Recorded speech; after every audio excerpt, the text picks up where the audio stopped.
Coruscant to the outer realm, far away. Gonna fight, gonna be free.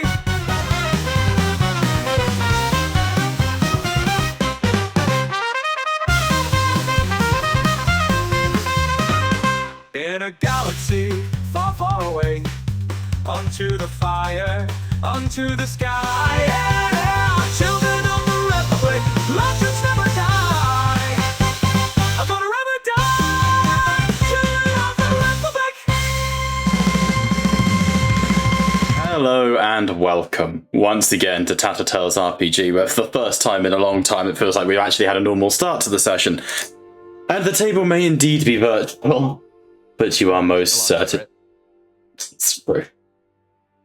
And yet my cock remains unsucked.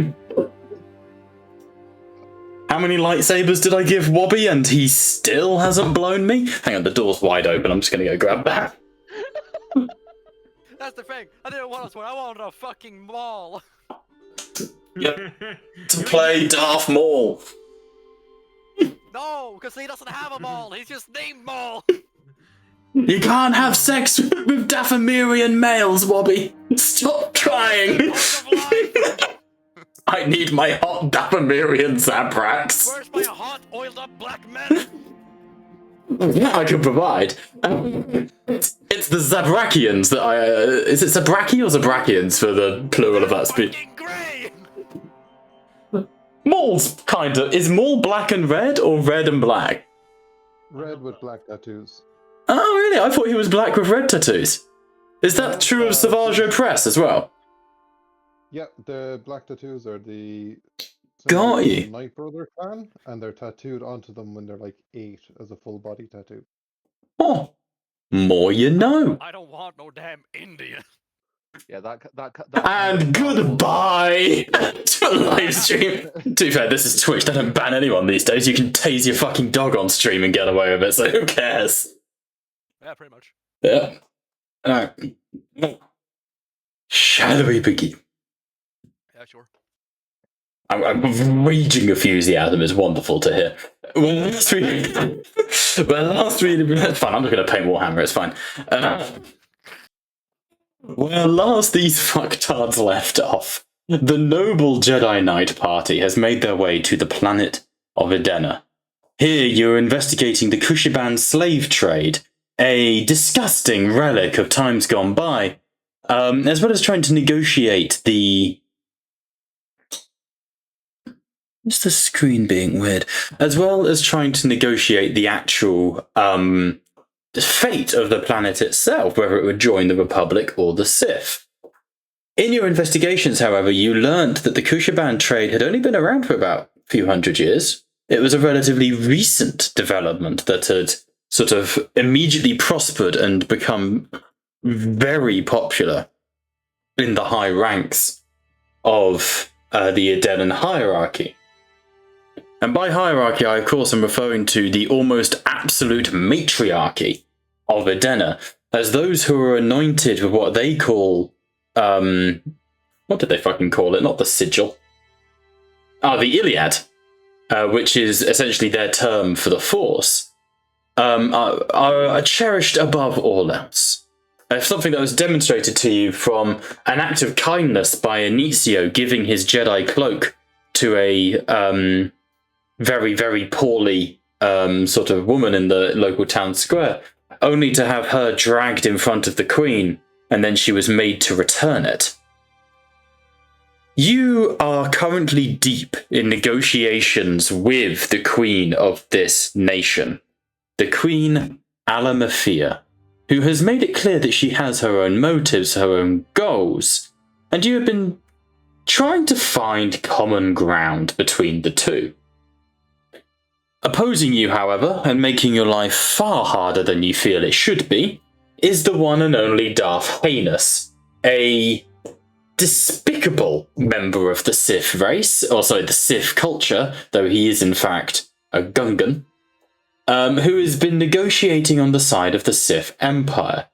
And while the negotiations have been brief, thank you, the problem we've run into is that the innate culture of Edena does favour the Sith. And so you have had a hard time pressing yourselves into the good graces of the Queen Alamafia. My notes here say Liam suggested to replace the Kushaban with prisoners of war and sort of replacing the workforce in exchange for the Kushaban freedom, which Alamafia reiterated was actually not the point. The workforce could have been gained wherever. They have the males of their species, but the Kushaban had something special, which we'll come to in a second. The arguments for representation in the Senate and the Sith having no allies fell on troubled ears, as talk of betrayal versus stability culminated in the Queen being somewhat insulted, as it was implied that she would be unworthy to lead her planet, and the Sith would install an imperial governor. However, you did get back into her good graces with talk of a protectorate, of self-governance, and the Republic respecting sovereignty. There was also the question raised of Jedi Master Lokara, a Jedi Master who all of you scoured your brains to think about, but none of you could come up with a face to go with the name. A Jedi Master who, to your knowledge, does not exist. However, Jedi Master Lokara apparently departed for Kamino some time ago, a matter of months ago, and we now return into the middle of these debates as they are unfolding. The last thing you sort of realised before we went to break and everything died down was the realisation that there was something unique about the Kushaban. And I believe, Pat, this was from operating on Liam's character, and I believe it was like a DC 30, and you all poured, help from chat came in, and you all poured everything into this role. To which you realise that the Kushaban genetic makeup, while not making them force sensitive, had the unusual effect of making them beacons to midichlorians. There was some sort of effect happening to them on this planet, whether it was radiation, whether it was genetic tampering, something that meant that the Kushaban species could be used as magnets to the midichlorians. But we come back now to a brief recess in the negotiations. The party have been guided to stately chambers where you are being allowed to rest, and wine, blood wine, is being handed out to each of you in gentle sort of you have Embrakel with you, the slave caste butler to Cien Cloud of Vondermew, the Golden Chalice representative here on Edena. Embrakel says essentially nothing. He does not dare speak to his betters, especially around Kingar. However, he does supply you with a steady stream of drinks and food, and you find yourselves lounging at a sabacc table in very comfy chairs. But you know you're being watched. The windows here are tinted so you can't see out of them. What do we want to do and discuss? You have maybe an hour before recess ends and you return to negotiations.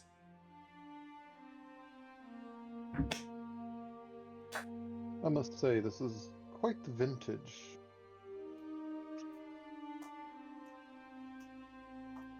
Is that to Embrakel? Just to the room at large. You see Embrakel sort of bows his head deeply, proud of his service to you.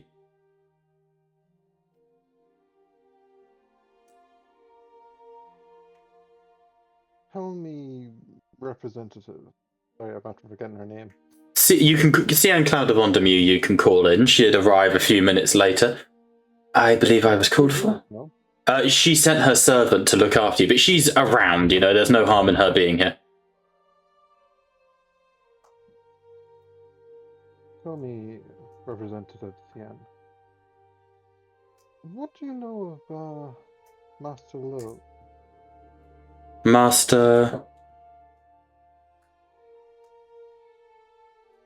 Master what?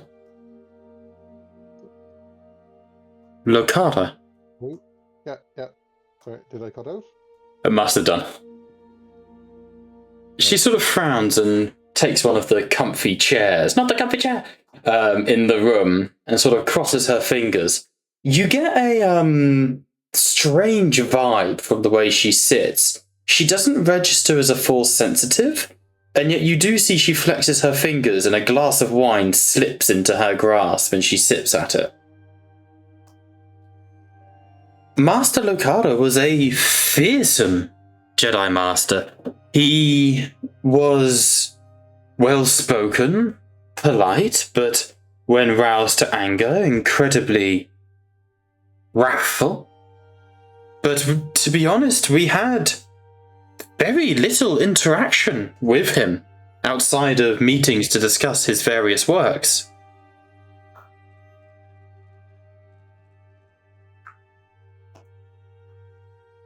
I see. I would be correct in assuming his work, given his relocation to Camino, involved cloning of some kind? I am afraid I do not know. Master Lokara was... how should I put it? And Emberkill sort of shifts in his seat and she goes, "Ah, yes. He was rather reserved in his activities. He did not discuss the finer points of his engagement here with myself. I believe he predominantly discussed them with Her Ladyship the Queen." I see. Did the Master have any labs in the city? I would assume so.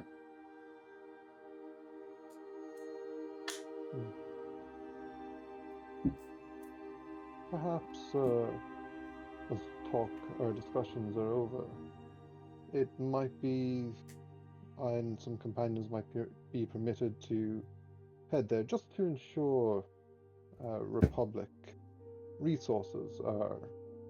I'm afraid I am unaware of where such laboratories may be. I can make guesses, but I know very little. Of course, of course. I must say, very fine vintage you have here. I kind of hold out the glass to kind of clink against hers. She blinks. Indeed, I believe it comes from the Queen's grandfather. Indeed. And I'm I'm- thinking about acquiring a few cases. I don't think Very he... hard to get drinks suitable for our kind. Well, quite. Though I believe his drainage was short. Ah, unfortunate.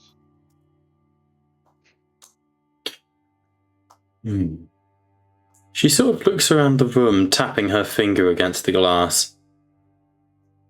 So is it true that you all are working alongside the Chalice?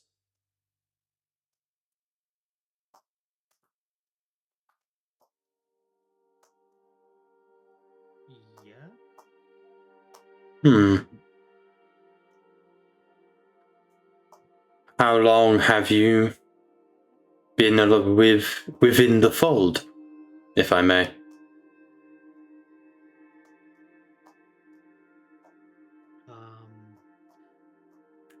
I would like to say about 6 solar cycles. Not too long, not too long.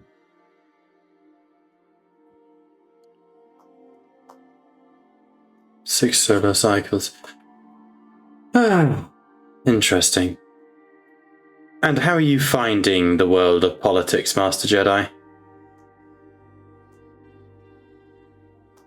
Easy when you don't involve Sith. Nah.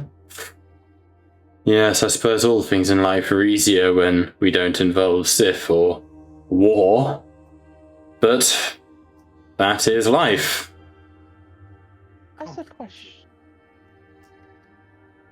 a question to you, as forgive me if I am nosy, but it would be valuable to know. Why does your species value my own so completely? I am afraid I do not know.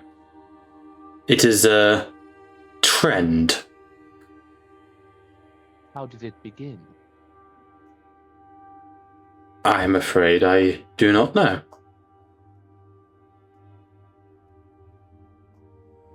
Can I do an insight to see if she's lying about that? Absolutely.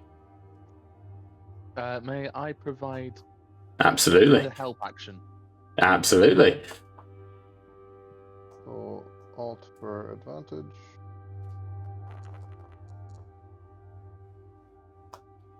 Uh, 22. I'm afraid I do not know. Is a trained response.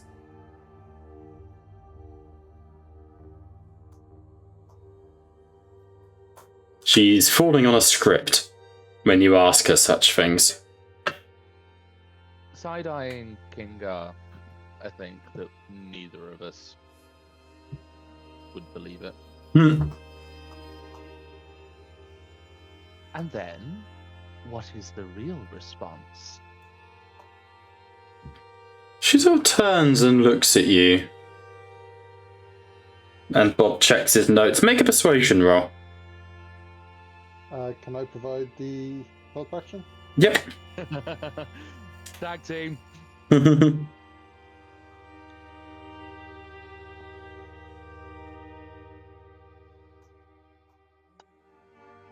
have a look here. Apologies, I'm going to have to roll this twice because I'm on my... That's fine. Take your time. Today.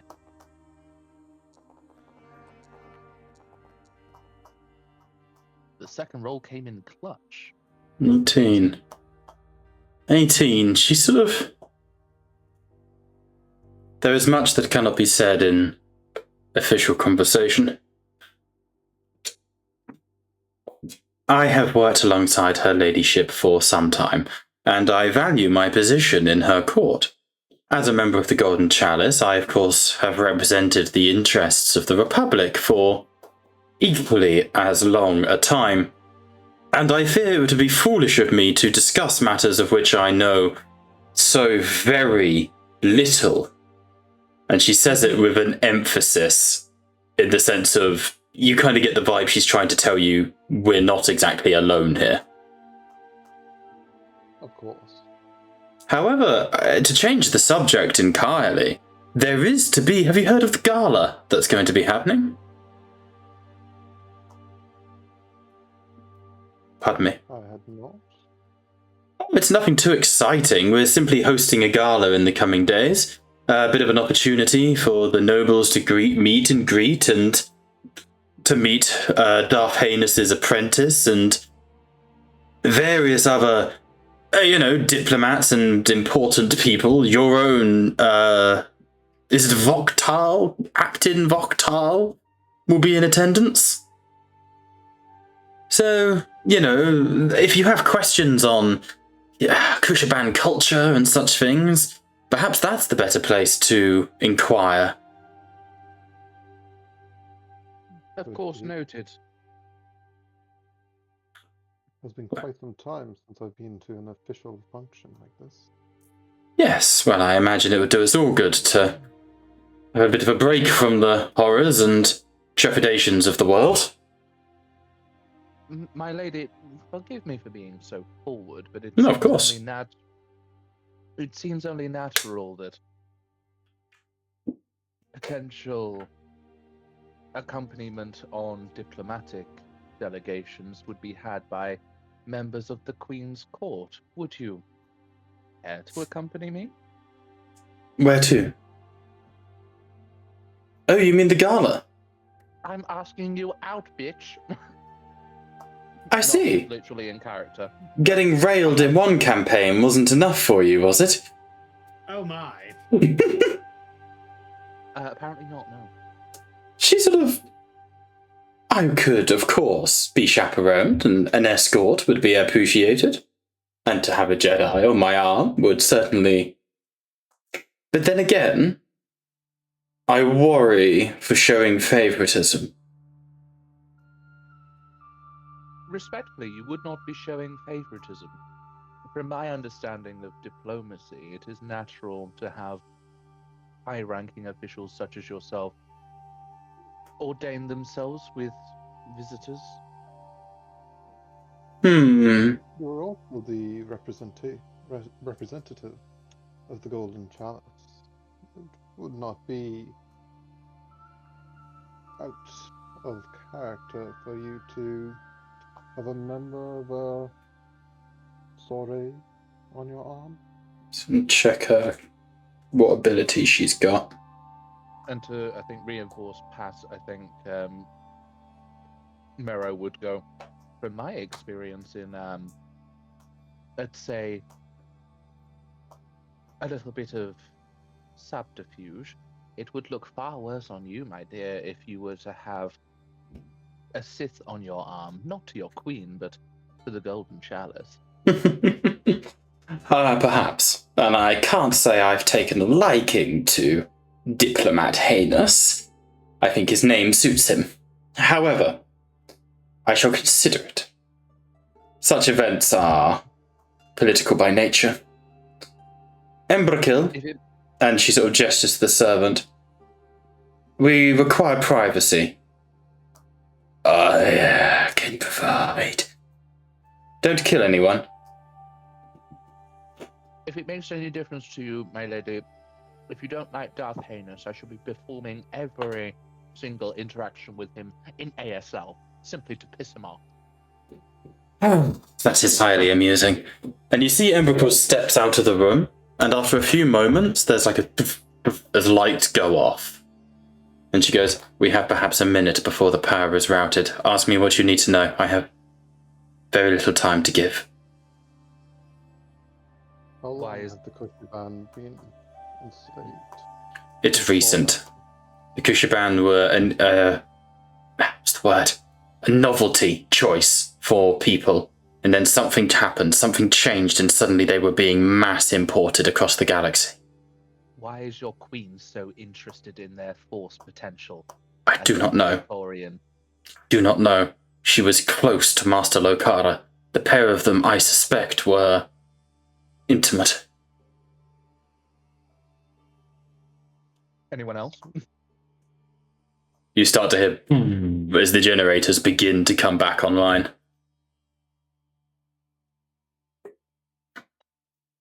Anyone else? Seriously? Kill him? Bobby? I got nothing, man. I'm blank. I'm going blank on this one. I don't know what to ask her for the question. The only thing I could ask is,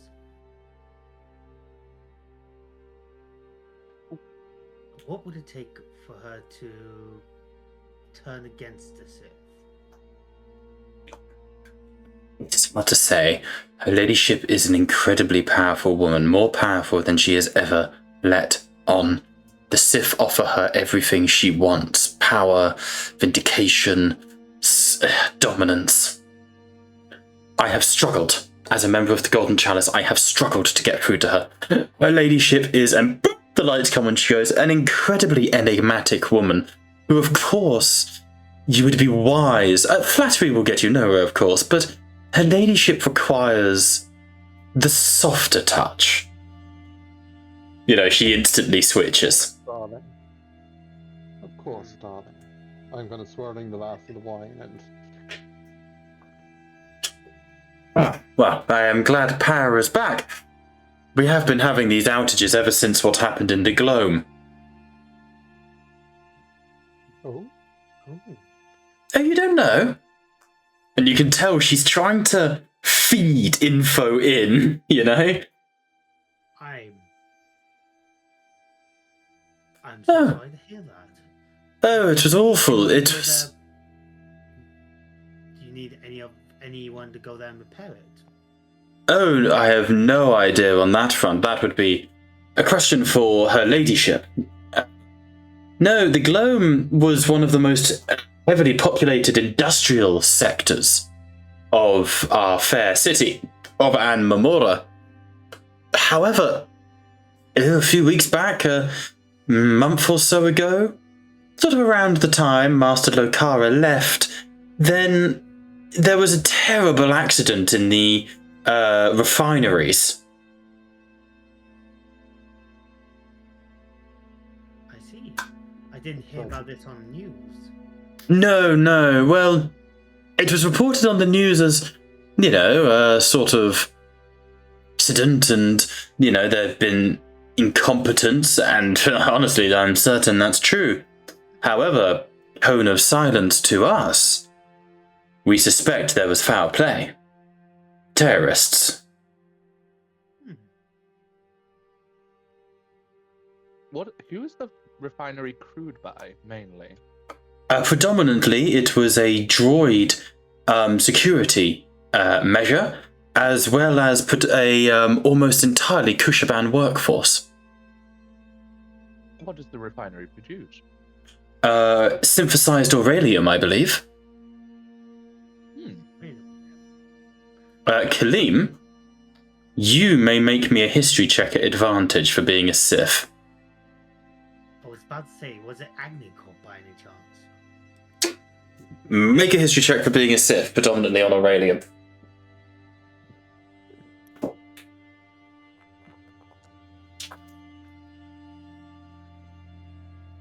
23. Okay. Just making a note.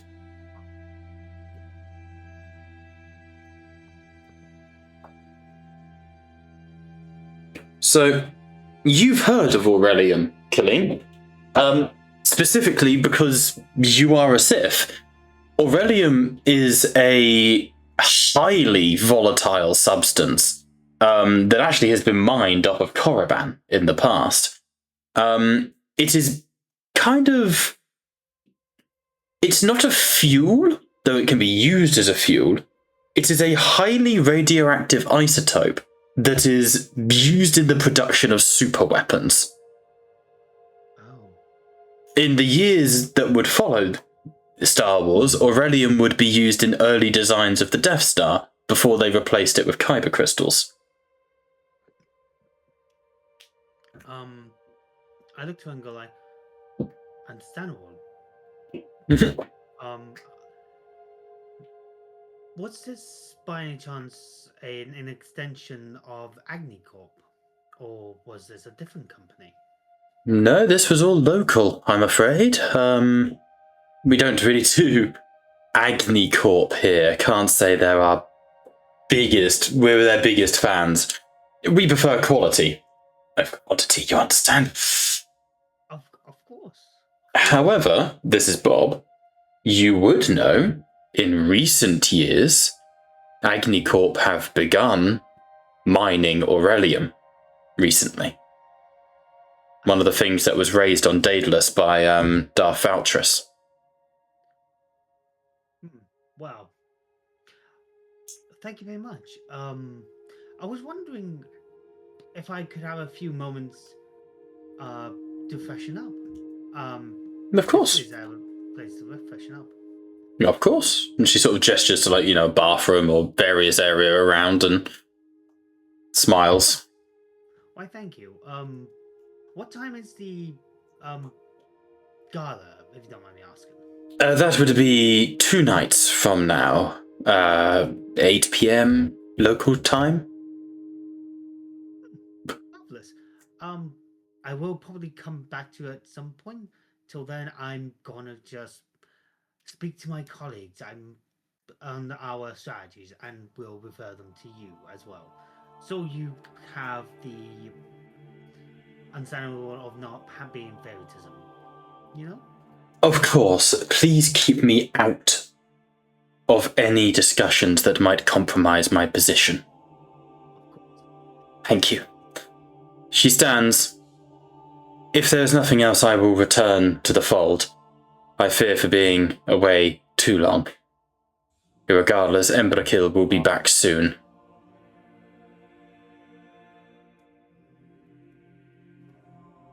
Oh, if you do see Darth Heinous on your travels, tell him Mero Varkon sends his regards, won't you? I will. Kiss him off. Gladly. However, I forewarn you, Lord, my friend. He is an extremely powerful Sith Lord. Whatever he endured in Republic prison has only made him stronger. Be cautious in incurring his anger. With respect, my lady, incurring his anger, whilst risky, I agree. Far riskier for him. Perhaps, but I would rather avoid bloodshed where able. Hmm. She bows. Back to the fold. She bows very deeply. And you?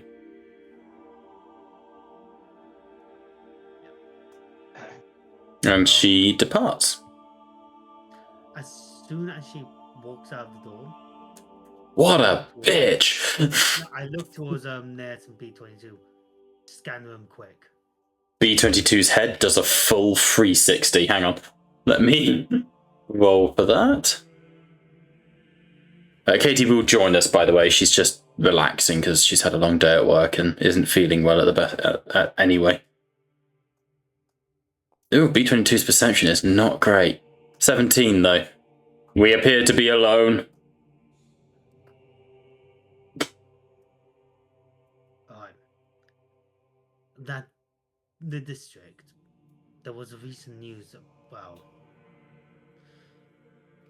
a recent resource, and I believe it has something to do with these minerals called isotopes.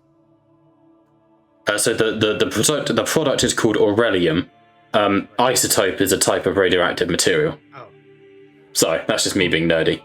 yeah. It is a mineral called Aurelium.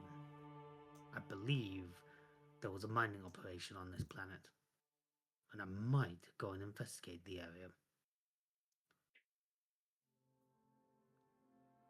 Do not be too hasty, Inizio. We still have another round of negotiations before we are free to explore. Hmm. But yes, I do believe the district would prove insightful. I think it might be better if me and potentially the third party, we may as well investigate while we're also negotiating.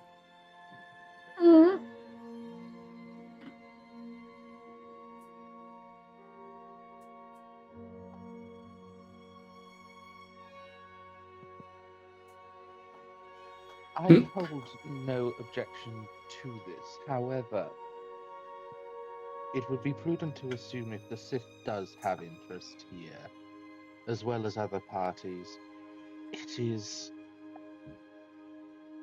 And take it from somebody who has made it their lives work. You know, when somewhere is guarded, there are interests on this planet, none of which we truly understand at this moment. Wherever you go that is of interest, somebody will be watching it. Unless you want to be captured, in which case I can give you a few pointers in sucking up to your jailers. Well, there could be some ideas that we could give across to the Queen. We could say that these recent power outages, and we do have some good engineers on our ship, that we could go to this industry area and repair it, but also take that as an opportunity to investigate. Will be in her good books because we are offering our resources to help her repair a part of the city that is badly damaged. Another idea as well being that despite my best efforts, it seems clear that the Queen does not wish to relinquish the Kushiban. Perhaps a good old Republic compromise of a Bill of Rights might be introduced. Therefore, she gets what she wants in having the Kushiban, and the Republic gets a little placated in terms of their rights. What would you think on this, Ozzy, Kinga, Inzio?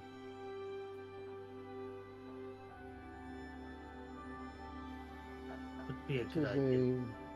a novel idea.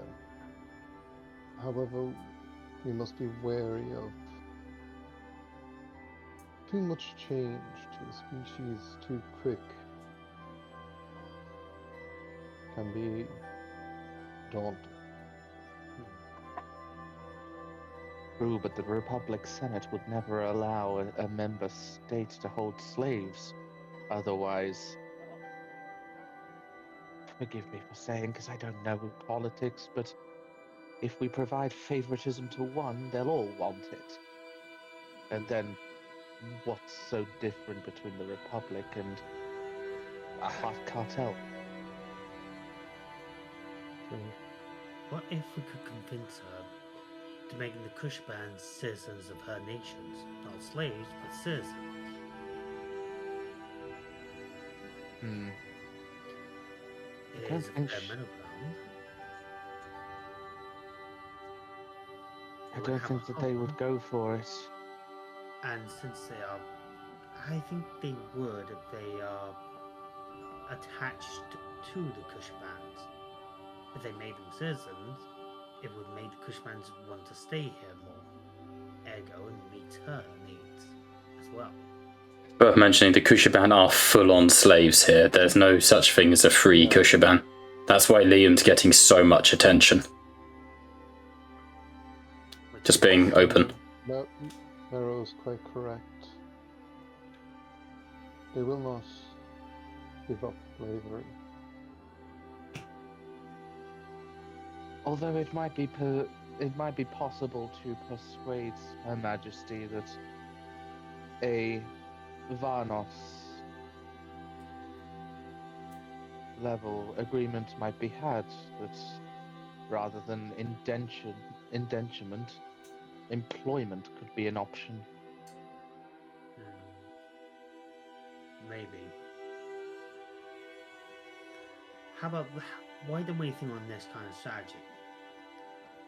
How about I, myself, Oz, and potentially Nares go to the Queen, ask her if we could bring some of our Republic engineers to the power plant and help them repair it.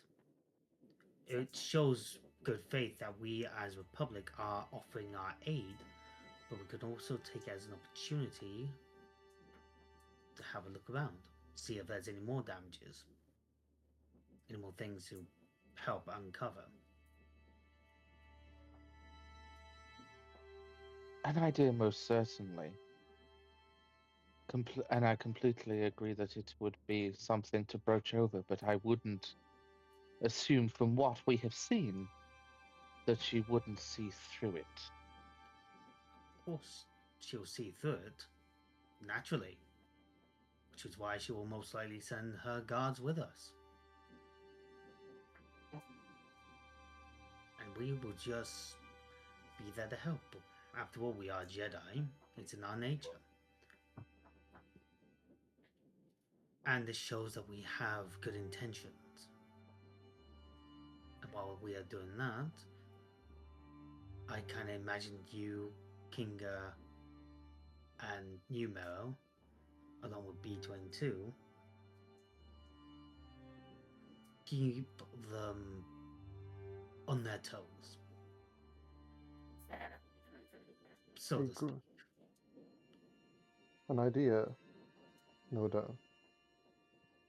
However, our best chance of getting the Shin Sharesh, the member species of the Republic, is to figure out why the Kushaban have had this increase in midichlorians. Then let's go on this. We need to investigate these power outages. We can use that to basically do a political favor to her, but we also need to do some scans as well to investigate. There are civilians in town that we can go and talk to that could help us.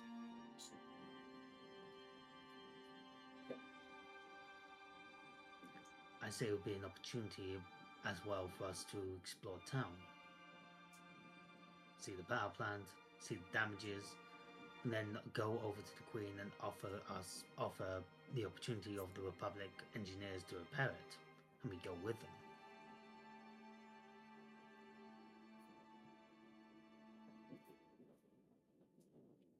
Well, without sitting here and talking about it all night, it's the best plan we've got. I say for liability purposes, we go town first, speak to the people, and then we mosey over to the power plant. Then it would just be natural. Then we can emphasize Republic engineers coming in. And then we divide, find information, and relay it back to the individuals willing to negotiate. Remember, however, that these negotiations, this is the recess you're getting. You're not going to be able to go off and complete missions Yeah, in that's what between. I'm trying to stress.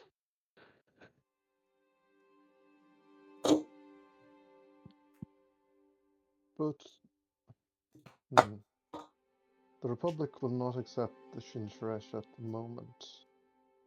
The servitude of a separate species is inconstitutional. However, if the Kushaban are not the ones enslaved, if it was just the males of the species, there is precedent in the Republic. The Twi'lek people, the member species, stand out. What we need, my friend, is to find out what the Queen wants with the Kushiban. There may be alternatives that she has not considered or is aware of. My And we need species, as far as I'm aware, nothing particularly remarkable. We're not strong, we're not the fastest, and we're not the largest. There has to be something else, which means not often is a unique quality unique. There will be other alternatives within the galaxy.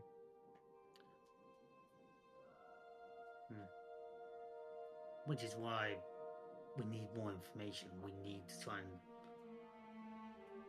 just need information. And I get to piss off Unfortunately, another set. Nithio, we are not in the position to gather that information. Are you suggesting we go into this next part of the negotiation blind? Nothing prepared. We have no choice, Inizio. The negotiations start in 10 minutes. He is right, unless we can force some sort of delay, which is unlikely to be bought.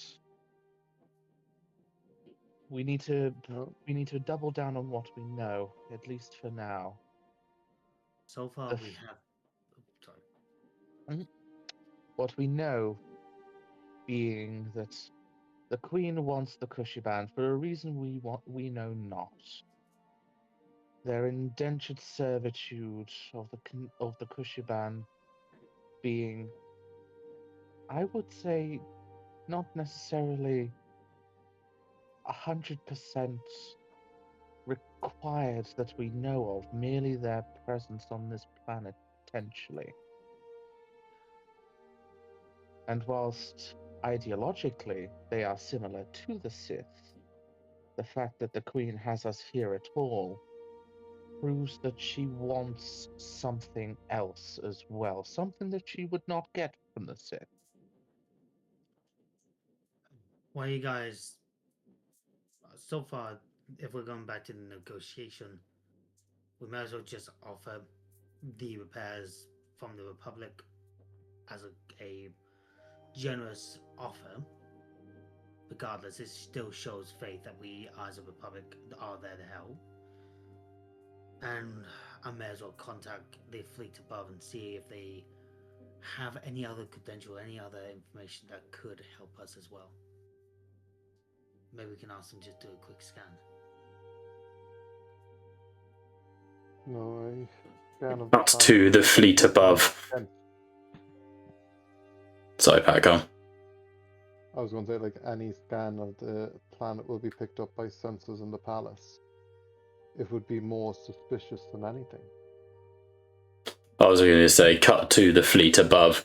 All right, everybody, keep them in our sights. We've got 2 broadsides ready to go the moment this goes to hell. They are ready to throw hands. Well, no way, I might have an idea. They don't need to do the scan on the planet. We just need the medical documents. There must be something on Mero that we can use and talk about. Kinga, you did preliminary scans of everyone in this group, correct? Indeed. Did you do scans of Mero? Of course, as the primary medic. Can I be, like, trying to give, like, the eye to Inizio? We're not 100% secure at the moment.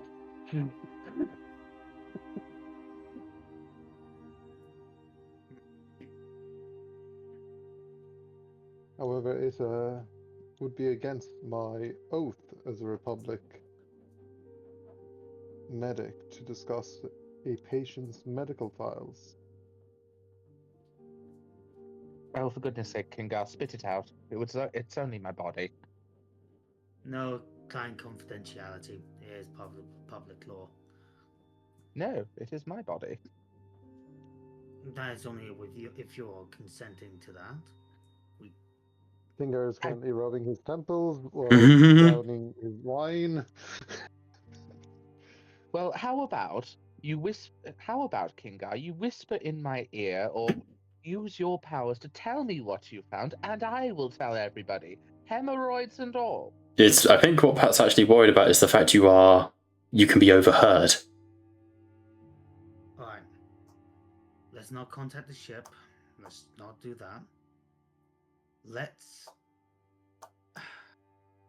inform the ship that we arrived here, safe and sound. See if there's any casualty reports, and see if we can do what we can to offer any aid to the planet to help repair their homes. And maybe we can use that as a standard check-in.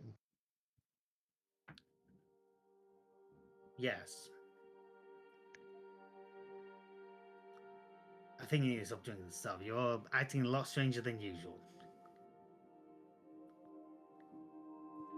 And Kingo downs another glass. As Kingar downs the glass, there's a and one of the Shin sort of choir guards, the more heavily trained royal guards. If the noble diplomats are ready, her ladyship has reconvened. Of course.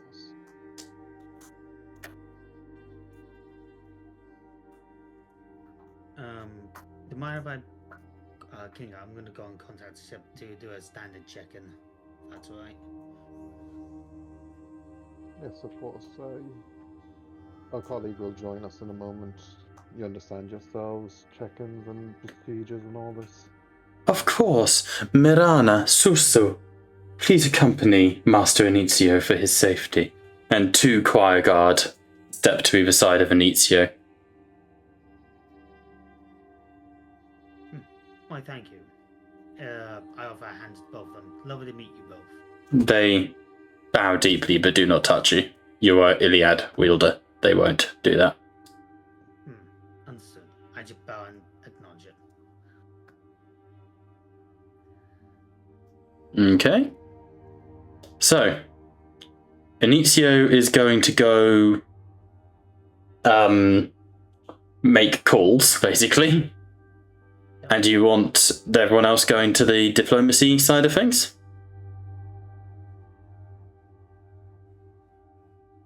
Yeah. Yeah? And Yep. after I've done so. that, I'll just go and meet up with the others, that kind of thing. Yeah, sounds good. I'm only checking in. Yeah. Okay. Okie dokie. So, who do we want to do first? Nietzsche will probably be the shorter of the two? Probably? Yeah, Honestly, probably. hard to call, but... Possibly best to do Initio, and then while we're doing our one, you can choose the point where Initio would have rejoined, Mm. and it just will fall from there. Yeah, okay. So, in that case, Kaleem, where do you head? Where do you go? I gesture to the guards if there is a balcony that Mhm. has that, clear signal, that kind of thing. Yeah, absolutely. They lead you out across sort of the palace gardens where the gala will be held, and you can see people are sort of setting up. You can see people are like setting up and getting everything ready, and they stand with you while you get out your sort of holocron. The sort of round plain disc and a blue image of who are you trying to contact? I assumed it would be The captain. the Captain Voktar, but yeah. He sort of sees you and goes, Nizio, and sort of looks a bit frowned as he gets a flicker of the two guards on either side. Like he sees a shoulder, Do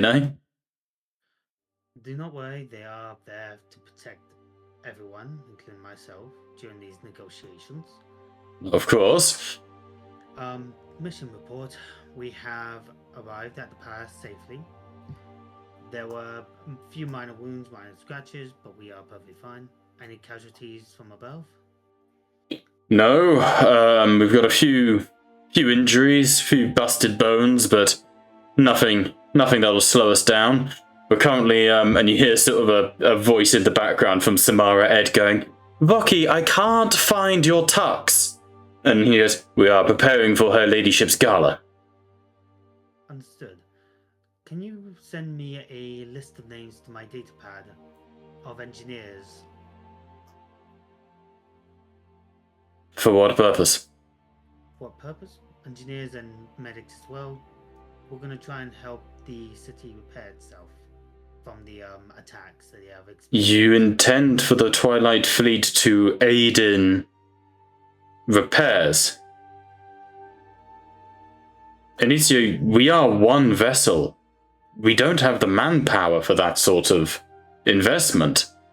We have, 5 shipside engineers? Our chief medical officer is Kingar. I see. You haven't made this promise to her ladyship already, have you? No, I have not. Oh, thank God for that. The intention at the time was to make a plan for it, but if this is the case of us having low...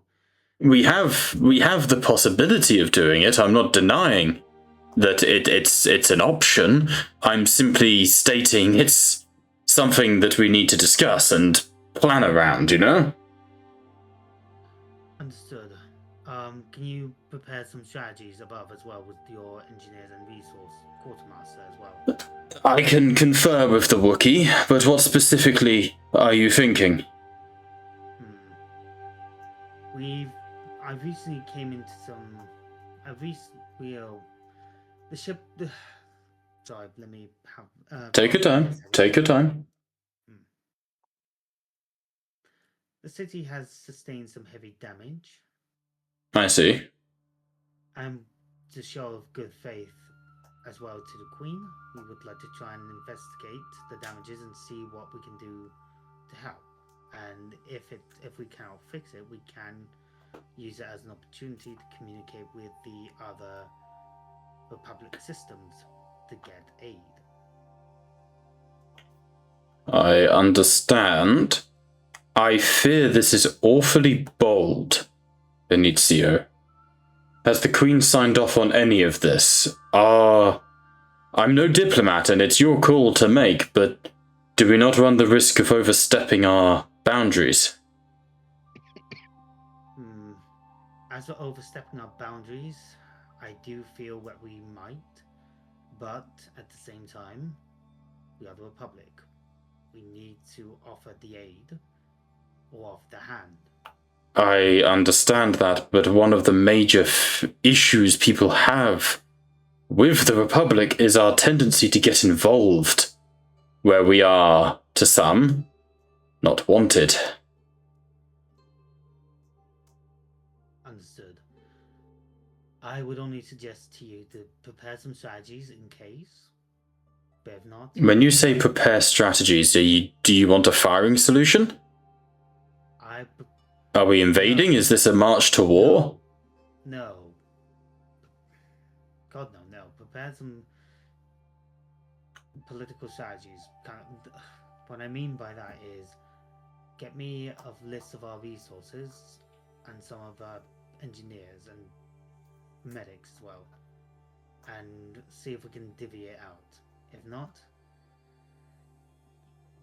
And these repairs are, in your words, a smokescreen to sort of gain access to this, what did you call it, gloam?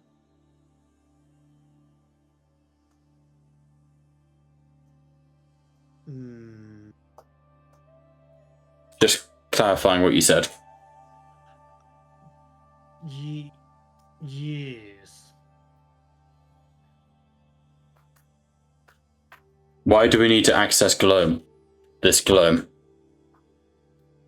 Octal obviously is like just sort of on the communicator to you, trying to gauge what the plan is. I will explain more. Please do. Can I do a perception check if there's like anyone around me? Yeah, absolutely. DN5. The guards are right next to me, aren't they? Yeah, they are. I said you've got two women flanking you on either side. I will explain later. To prepare the list, and I'll have a brief look over it. Very well, Anicia, will do. Best of luck down there. Thank you. So, a list of medics and engineers. Cool. As you sort of hang up the communicator, the two Shin choir guard are just looking at you with completely undisguised contempt.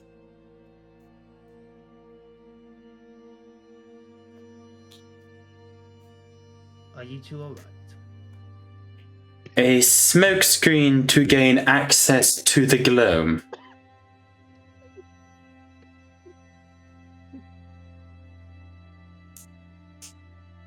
Make a perception check for me, Kalim.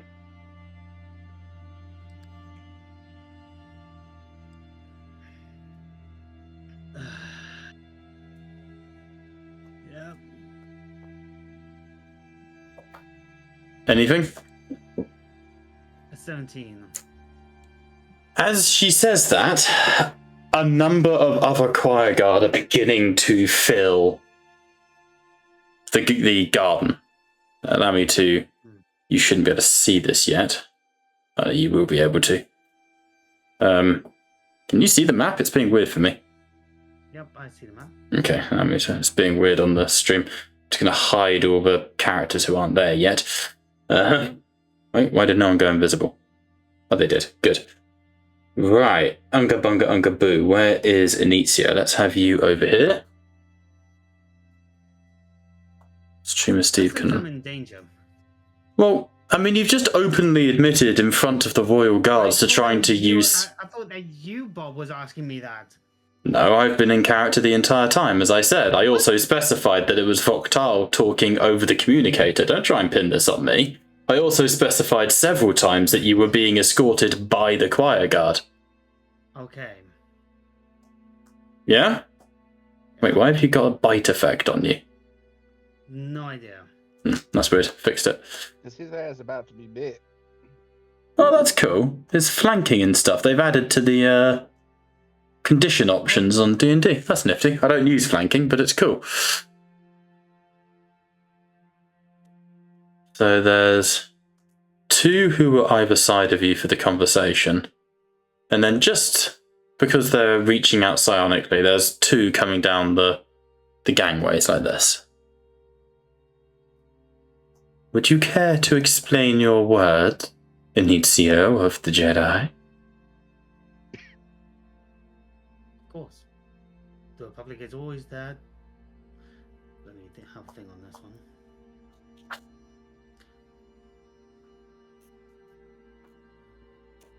We have done damage to your planet, and we would like to try and do everything we can to help repair.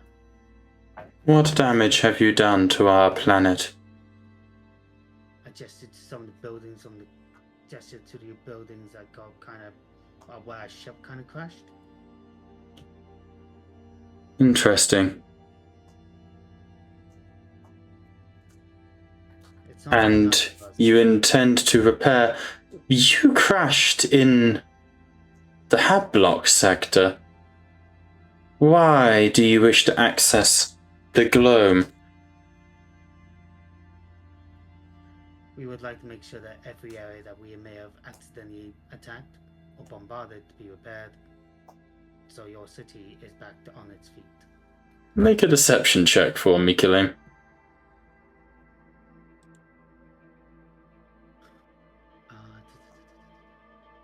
Deception or perception? Deception, because you're lying to them.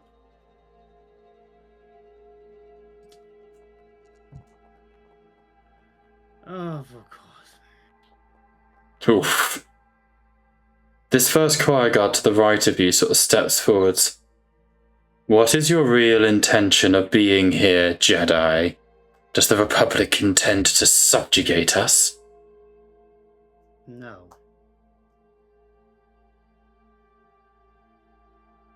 Right, at that point, I need you to make a wisdom saving throw for me, please. Don't. Boo. On a 7, her psyche washes over you. A comforting wave of subliminal messaging, essentially. A deep-rooted desire to make this person happy. A need to make this person happy. I'll ask again. What are your true intentions on Edena?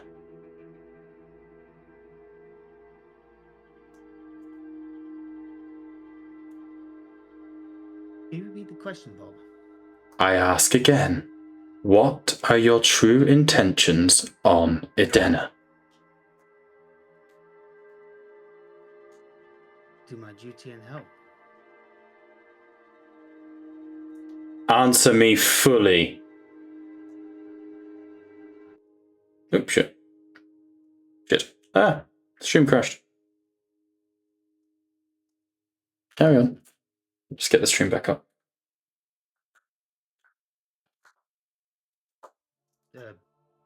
To answer you fully, Yeah, because you kind of gave a half answer that doesn't actually answer her question. You know, it's a good little dodge, but she's not going to fall for that. well, for the full answer, I wish to do my duty for the Republic and for the Jedi to make sure I help people around me, regardless of who they are and what they are. And sometimes making mistakes along the way is something I must do. What is your intention in the Gloam?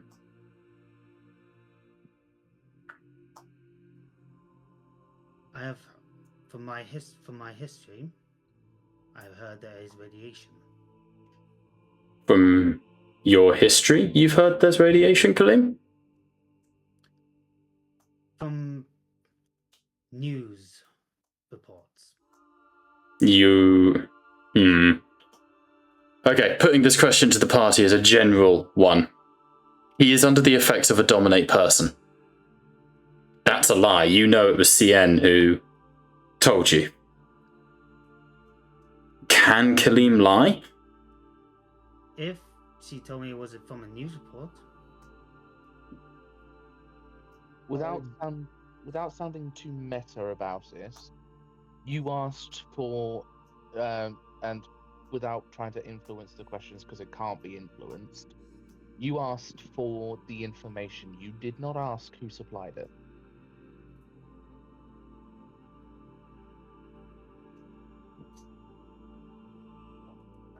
Sorry to try and bridge the gap. No, it's more. I'm trying to think of a way to do this without being like. At the end of the day, they've just overheard Kaleem plotting to usurp their queen. Like at the end, I should be putting him in jail right now. I'm trying to think of a way that this conversation can go that doesn't involve that. Let's see what they overheard from the conversation with Voktal. Get a report of medics and engineers as a cover to get us in the gloam, essentially. What else was there? There was a genuine wish to help people, I'm not denying that, but that was half of it, you know? And said that we did damage some of the buildings and we would like to try and help them repair. I'm talking about your conversation with Voktal, the one they were listening to. Yeah, I also said that as well with Voktal.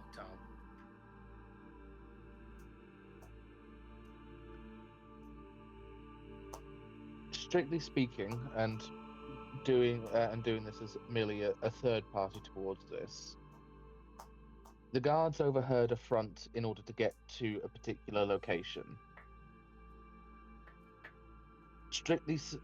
It is natural to assume for the guards it is for a malicious intent. Yeah, that's fair. And that is why the dominate person has been used. But strictly speaking, all that was discussed between ourselves was information gathering. Nothing of the sort, which, to be kind of strict with Kaleem on that, but also fair, you can't hide that. No. You were asked why you are going there, and you were asked for what information.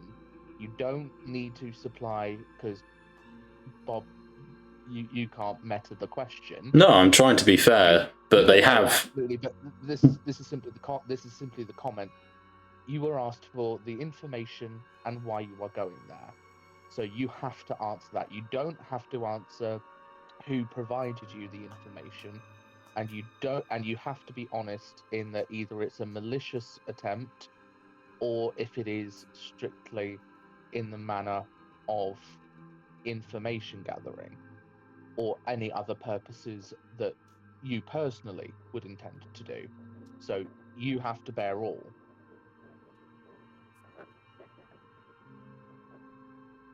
But sorry, Pat, I believe that you were going to say something.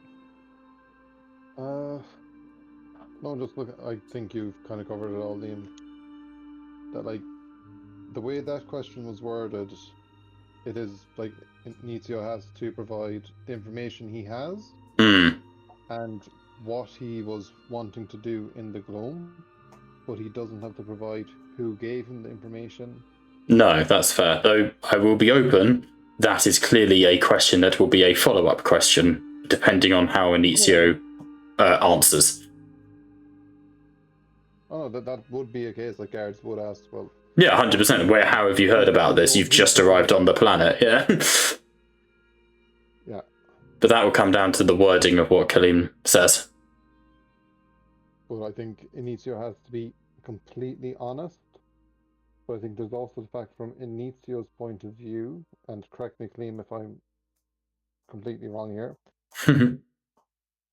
Inizio genuinely wanted to do good. He genuinely wanted the engineers to be repairing. He genuinely wanted to help out. The gathering the information was something that could happen while helping out.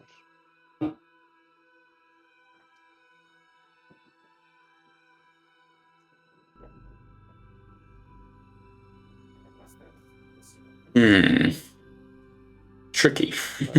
Am I wrong in that thought process, Kaleem? Yeah, generally Inizio does want to help people. That is what he wants to do. It's less about Inicio's intention. It's more you've contacted Voktal and used the term smokescreen. It's you've basically in front of the royal guards have stated that you're trying to do something deceptive, right? That's the problem, is they can't let that go. I'm still dominated. Can I ask them a question? Yes. However, you can't really be combative with them. You are charmed by them. Are you, and please correct me if I'm wrong, are you assuming I would do something malicious? Yes. I give them my lightsaber. There you go. This is worthless to us, and she throws it into the water. I am a Jedi. Indeed, your power is in the Iliad. You are never unarmed. Well, I show her the bracelets. Pretty. I can't use the Force. She has no idea what they are. Oh. She's never seen that tech in her life. Oh. Asking. No. Okay. Initio Renitus, we find you guilty of espionage. Accompany us. Follow. Okay. As you sort of, okay, because dominate person, you're like, oh yeah, actually 100%, yeah. Dominate. So, that's where the guards will pick up. We'll have that conversation been happening while the party are in negotiations. Make sense? And that way Kalim can have a bit of time to try and think and, bring your thoughts together. That good, Kalim? Good stuff. Kick Voktal for glitchy saying smoke screen. Voktal, well, no, you did that. It's not. Voktal is on a holo communicator. He can't see who's around you. I stressed explicitly that you were being surrounded by the guards. So, as we move back over to the throne room, here we go. Everyone is sort of escorted back in, and Ezio goes to the sides with the two choir guard in tow. I'll just put you over here, Kalim, if that's okay. Sitting back down, Naeus, you're there, Kiana's there. Embrakil stays by the door. Oh my goodness, I keep missing Novo. The butler is going to be drained. But even Novo said, bold of Kalim to redeem his secret plans in front of the two royal guards. Love it. Would it be, or would I be wrong in thinking we'd have a bit of time to have some talks before Kalim is... Yeah, I'm going to do that at a narrative moment. Okay. So, the Queen sits back down and gestures to Darth Heinous to do the same. There's a pause before she goes, I have been reviewing the logs from our meetings. I find the Republic's show of force in this matter concerning. The deployment of multiple Jedi Knights to seeming peace talks compared to the Sith who have sent one master and apprentice. However, I can appreciate the Republic's caution in such matters, considering the Sith's track record in such matters. My lady, respectfully speaking, I do not mean to be disrespectful, but I must correct you. It is well reported that Darth Heinous here had his apprentice, but also 2 additional Sith Reavers as well, I believe. Correct me if I'm wrong, I am but a Kushiban, Lord Heinous, and counting is rather not my strong suit. Was it just 2? Or are you hiding others in that robe? 2 of our Reaver class and 2 warriors of the Empire. However, they were not to join negotiations. Their duty was to simply ensure I made it here. They are not in this room. You did not kill them. Indeed, Master Inizio, who I note has not joined us, was most forthcoming, and I commend my opponents across the table, your ladyship, for sparing the lives of my men. Yes, but my point to not cut across you, Heinous, in order to bring the audible point to the floor, that 5 dark side users, 6 if you account your apprentice, are present. Whilst we are of a, no disrespect intended, of a caliber able and elected by the Republic to conduct these negotiations, we are by no means an imbalanced show of force. We are merely different elements and flavors to what the Republic offers. You see the Queen nods her head. Quite so, and I have found that most convincing. However, it is still my concern over this sticking point of the Kushaban. So, let us resume talks. What do we wish to begin with? I had, and apologies to hog the limelight, as it were, I will happily countenance to one of my colleagues momentarily. I had, as it is my own species, a thought on the matter. Indeed. You have a rather sticking point on the Kushiban. I mean, what can I say? We're cute. But for a different purpose. And the Republic. She doesn't and the gainsay the cute part. Thank you for your affirmation, my queen. I shall note that in my log. But nevertheless, Liam's latest sexual conquest in that he slowly finger walks up the queen's arm. Man is on a fucking rampage. I will fuck like a rabbit. Jesus. Don't even tempt me. But anyway, Christ almighty. welcome to Tangent Tales RPG. Tangent. Sexual tension may be personal. But in truth, I understand your attraction to our species, but the Republic is somewhat fickle in its existence. If one is afforded favoritism, many others would want the same. So I would suggest potentially a compromise.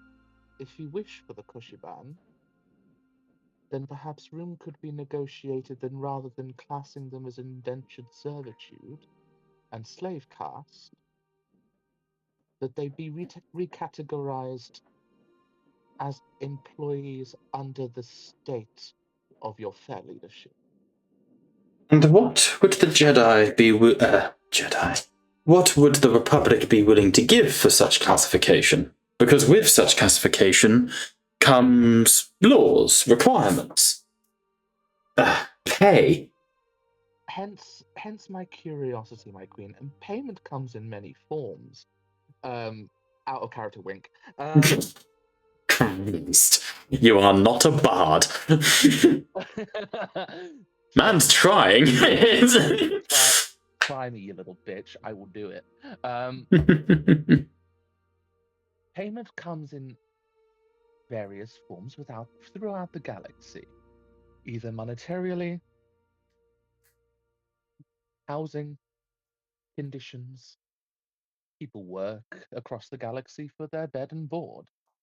It is very easy to get around those Republic bylaws, and it is one that many planets utilize.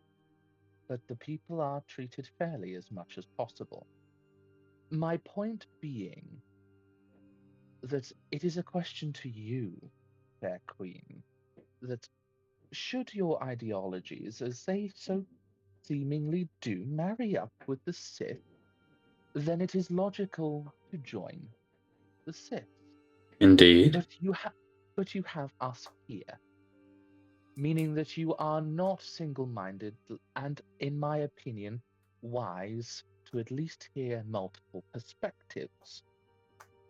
So it leads me to the conclusion that there is something that the Republic has, yet the Sith do not, that you desire. And I would ask you to name it. It's very simple. Darth Heinous, do cover your ear. Oh dear. And that is in character. Yes, that so in is. character. She smiles, and you see him physically shake. Oh dear. You heard her. Put some. Queen of this planet. Don't speak for me, boy. The simple wish that I have is victory. You're right. Long have I entertained joining the Sith Empire. I believe they would treat me fairly. I believe I would be their governor. I believe that it is the best choice for my people. But I don't think they're going to win this war. And I want to be on the winning side of history. Smart move, my queen. It's a matter of numbers and logistics. As you say, the Sith are notorious for their betrayal. You can see Heinous is like itching to talk, but she's not letting him.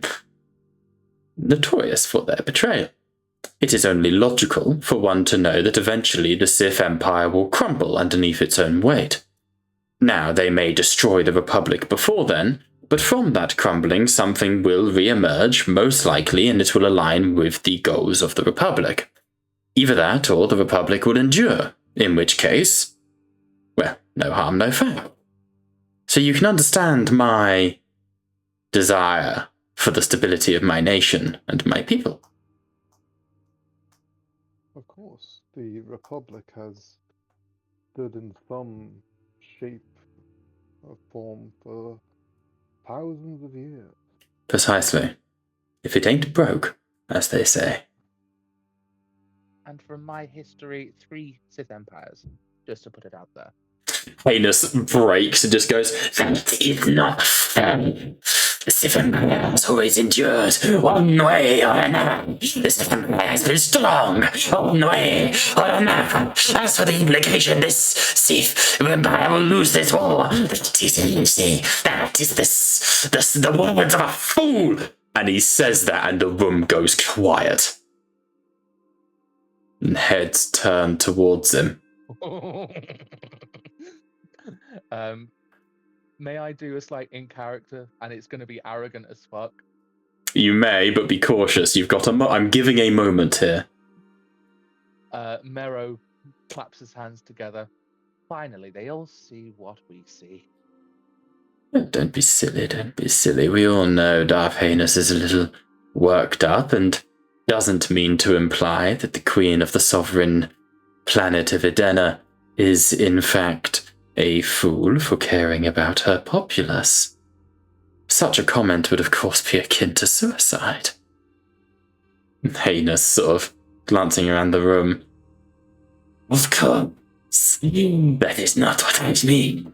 I mean it would be foolish to make any assumptions at this stage of the conflict. It could go either way. As my colleague Kingar was saying before he was so uncouthly interrupted, Kingar? You guys are doing a great job of pissing Heinous off. Thank you. The Republic has stood firm for thousands of years, Your Grace. However, I would like to raise a point. You worry about the slavery, and it is a due worry. It is, after all, part of your culture. It has been around almost as long as the Republic. And exceptions have been made. I can only point you towards the Twi'lek people. Indeed. Slavery is very common amongst their culture, I am to understand. Indeed. The greatest concern from the Republic is the slavery outside of one's species.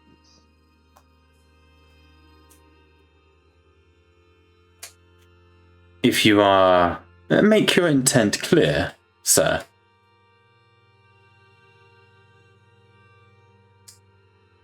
I hazard that I understand your fascination with the Kushiban.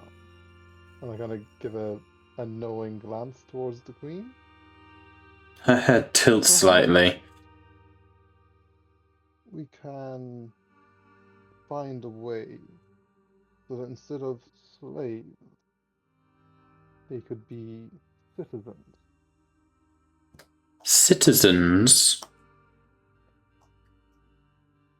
Indeed. She pauses and you can see her deliberating in her mind. Anyone who wants to, make me an insight check. I'll allow Kaleem to offer the help action to someone. Fuck yeah. I'm doing an Insight. insight. It's the highest insight. I have a +9. Jesus. I will- Calm the I will- fuck down.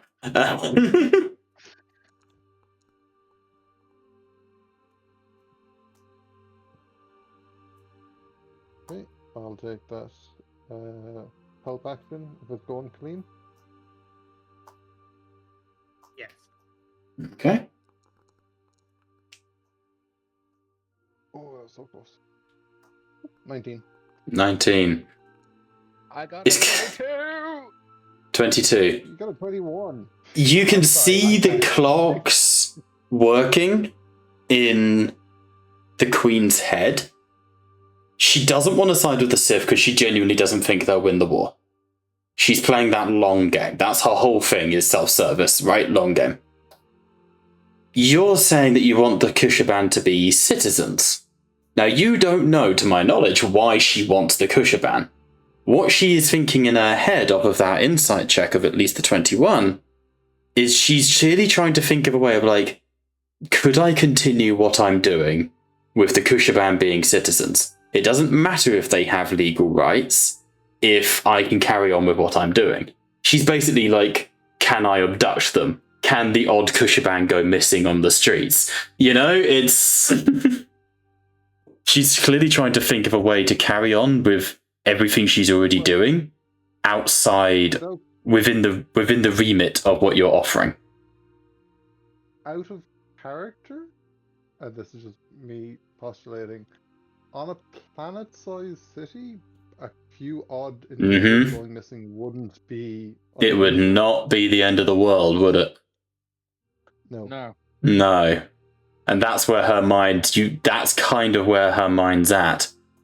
However, in this moment, as Heinous sort of is about to speak, the doors are opened and a wave of psionic energy rushes into the room as a coterie of maybe, let's say, 6 choir guard, I think that was how many were on the other map, escort Inizio in. Immediately, you see B-22's hand begins to turn into a chainsaw.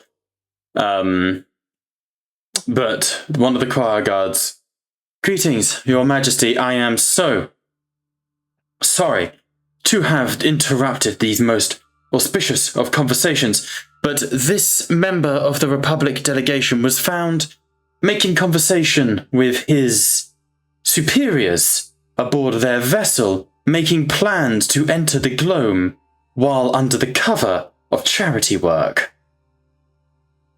And you see the Queen's eye raises.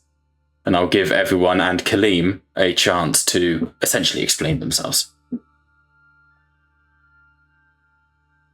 I assure you, Your Grace, I have little knowledge of what your guards are on about. Inizio's merely meant to check in with the fleet, standard procedure for when we land on planet. I know we discussed the possibility of aiding ye. We had The guard. Standard. The guard goes, I can confirm, Your Majesty, that this one, Inizio, was in contact with Commander Voktal of the Icarus. Is that? Captain. Captain of the ship, commander of the forces, yeah. Is that so? Queen stands. I see you have illuminated him, my guard. Free him. I will dominate him myself if I must. And the guards spread across the room. And then, Kaleem, your mind, the fog, this desire and control washes from you as the choir guard steps to the side.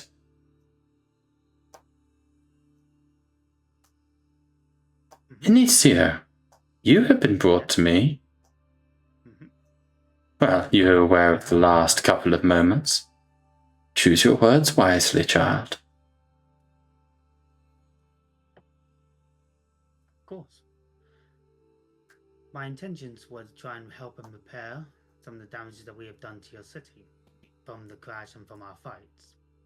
My intentions were pure. I do want to help your people. Which is why I was acting Mokhtar to get me a list of any medics and engineers to help us, or well, help you, prepare some of the city, or analyze statistics of what you need for supplies to prepare your city, and get the help you need. And this discussion of the gloam? Radiation. Why did you wish... Continue, please, don't let me interrupt. Oh, I do apologize if I was interrupting you, my queen. No, she was interrupting you, so continue. Oh. She said, please continue, don't let me interrupt. Oh, apologies, I thought I was interrupting you. Understood.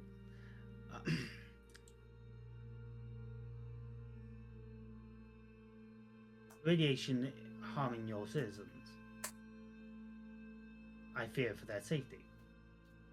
And I Wow. want to help them. How very courageous of you. However, the Aurelium leak has been contained. How did you come to know by this radiation? You have not been here long, Mr. Renatus.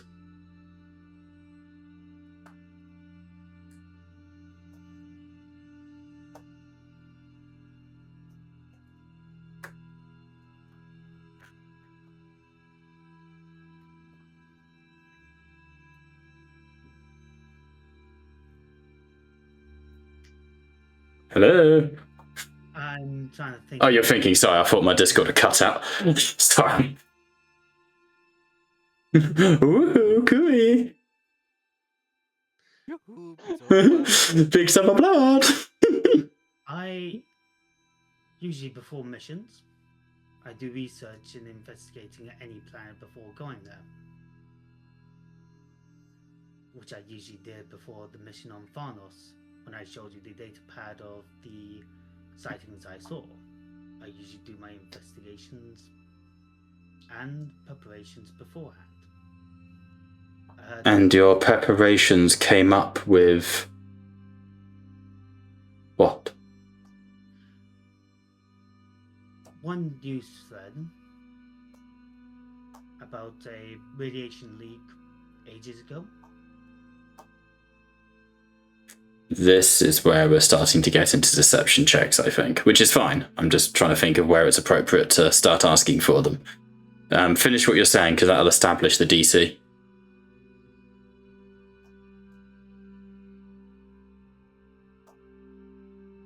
Radiation leaks of a company that was mining something going on, which is what made me a bit concerned after we crashed into your city. If we were hitting the same place again by accident, and wanted to make sure that the city is not contaminated by radiation, but also at the same time help you clear up and repair. Mining, you say?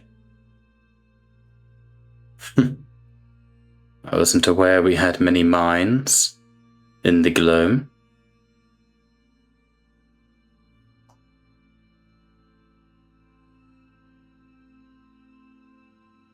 That's what I found on my preparations. Make me a deception check. If This I is tense may, as fuck. if I may, Yeah. Initio is still quite young. In the Republic, it is natural for Jedi and military leaders to extend help when disasters occur.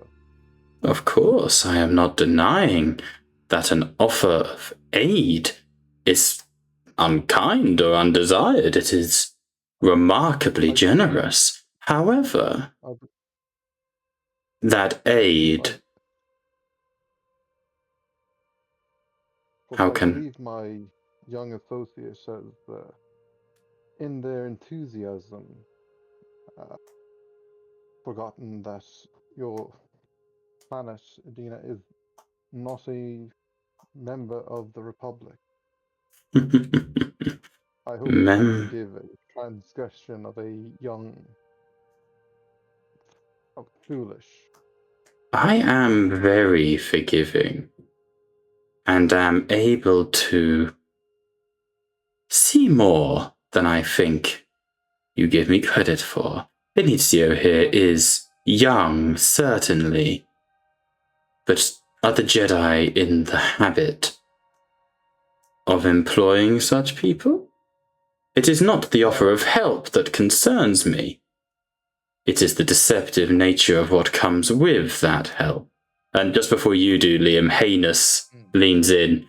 It is not unheard of, my queen, for the Jedi to open their palm only to have a dagger clenched in their back. It is not impossible that this entire peace talks are a sham. With respect, Darth Heinous, this does not involve you, and might I respond with Taris? So please With don't. what? With the massacre of Taris, if you know it. I rings a bell. Oh, they full on war crime. Yeah. Yeah. So, respectfully, I appreciate the point you are trying to make, but don't take the moral high ground. Wait, hang on. No right. The massacre of Taris was Jedi Masters murdering their own Padawans, it says here. No, it wasn't at all. 3964 BBY. The Jedi Masters of the planet Taris slaughtered their Padawans in a fake knighting ceremony. What a great thing to bring up. No, the bombardment of Taris. Okay, that must be a separate thing. Oh, here we go. Destruction of Taris. Here we go. The Sith in the hopes of capturing Jedi Padawan Bastila. Oh, this is a long time ago at this point in the lore. They killed 6 billion. Yeah, they just fucking annihilated it, didn't they? Yeah, where it's a planet that was occupied by the Sith. Yeah. So, that is old news, Master. Bringing up history is of no benefit when clearly the threat is here and now. And it wears a Jedi robe. Hardly. My queen, and Mero would put his head in his hands at that point. Kingar alludes to it, but I would remind everyone present that these are supposedly to be our friends, and cards on the table on this factor. My colleagues, inclusive of Inzio, are deeply concerned, as am I, of the Jedi that you spoke of that was here. We had reason to believe that he had links to this refinery. So yes, our offer for help was genuine. But you can forgive us, I would hope, and plead for you to do so, that if a member of our ranks used an alias on your world, and got up to elements that were far out of our awareness, that we would consider it at least somewhat of an internal affair, and a concerning one at that, and therefore keep it as low profile as possible on this factor. Heinous goes to talk, and you can see him start to say, the Jedi would like a cover-up, but the Queen psychically dominates him. Not even no role, just silence. And you see his eyes just glaze over. It's too high a DC for him to make. So I'm not even going to bother rolling. Make light of this, my queen, and it is not an element that either Inzio or any of us would like you to besmirch us on, but our offer to help you and to join the Republic is genuine. I appreciate the genuinity of your words. But there is... She leans forwards. The safety of my people is paramount. This I know you understand. The Sith provide strength, they provide fear, and they provide consistency. The Jedi and the Republic by proxy offer long-term stability, perhaps social changes that could be beneficial to my people in the long term, but short-term outrage. I find myself utterly at an impasse. Darth Heinous here is perhaps the worst diplomat the Sith could ever have sent, and if this is indeed the best they can send, I am deeply wounded. You are pathetic, are you not, Lord Heinous? And with his eyes glazed over, he goes, absolutely, my queen. Indeed. If I may make one You final may suggestion, not. it is I have heard only- enough words being bandied. It is only a point, my queen, and then I will gladly shut it. As you contradict the Queen, the 6 choir guards step forward, all ready to violate into your mind and do nasty things to your psyche. But she steps and she goes, make it worthwhile. You are testing my patience. This one final point. Whether, of course, I understand you don't appreciate our ulterior motive of looking for information on this Jedi, I would, at least personally, join the side that would unknowingly and at times without your awareness fight for the interests of its member worlds, whether by tactics that, of course, anyone deems necessary or not. I would rather fight for the side that would not ask to showboat it. The Sith have offered you security and strength, but only when showing it. She sits back. Whatever is necessary. She sits back. I require time to ponder on this. Much has been laid before me that I find deeply, deeply troubling. Inicio Renatus, step forwards.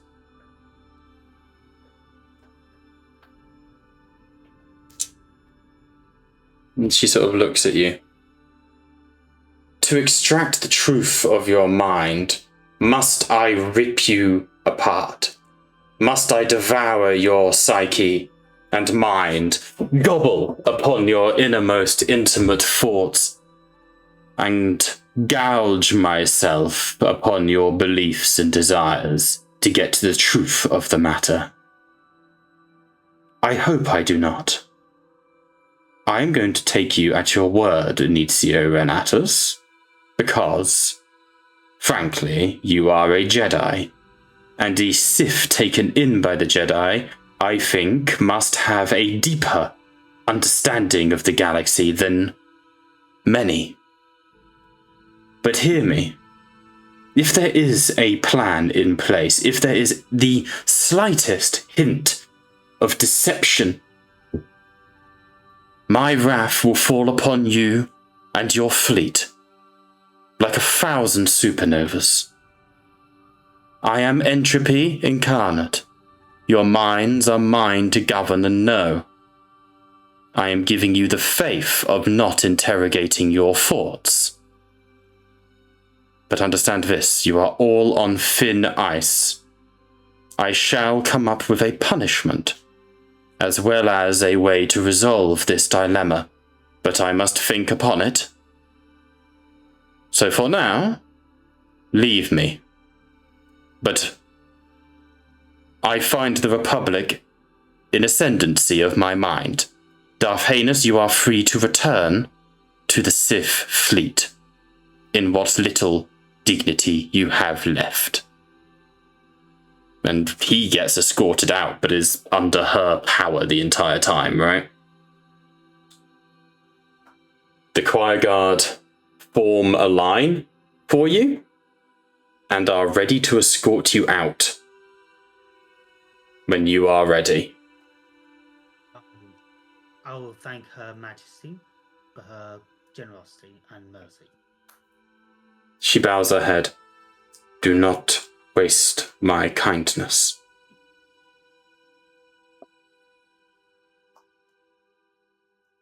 Is there anything more anyone would like to do or say before you depart for the Queen to deliberate? And I will be rolling for parts of her decision. A final query, Your Grace. Yes, cousin. Master Lokta, Mm-hmm. their hands, Yeah. are they perhaps cybernetic? She frowns at you. Master Loktal always wore armoured gloves. I would not know. But he was far from a dexterous individual. Trying to figure out what species he was again. The one you think it is? I'll message you. Are you on about Keltor? Yeah, we are. Uh-huh. I forget what they're called in D&D, but they're Lionin, basically. Although they're called in Star Wars. It's like a T. I forget what they're called. I have it here. Togorian. Togorian, yeah, I literally just found it. Yep. Though Keltor, it's worth mentioning, is a half-breed. He's Togorian and Cathar half-breed. But that really doesn't make a difference. That's just me being nerdy. Were they... I'm just going to ask them, were they that race, Togorian? I would not know.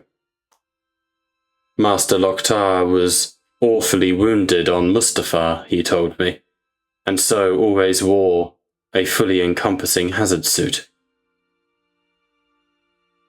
I see. Thank you for those answers, Your Grace. I hope they serve you well.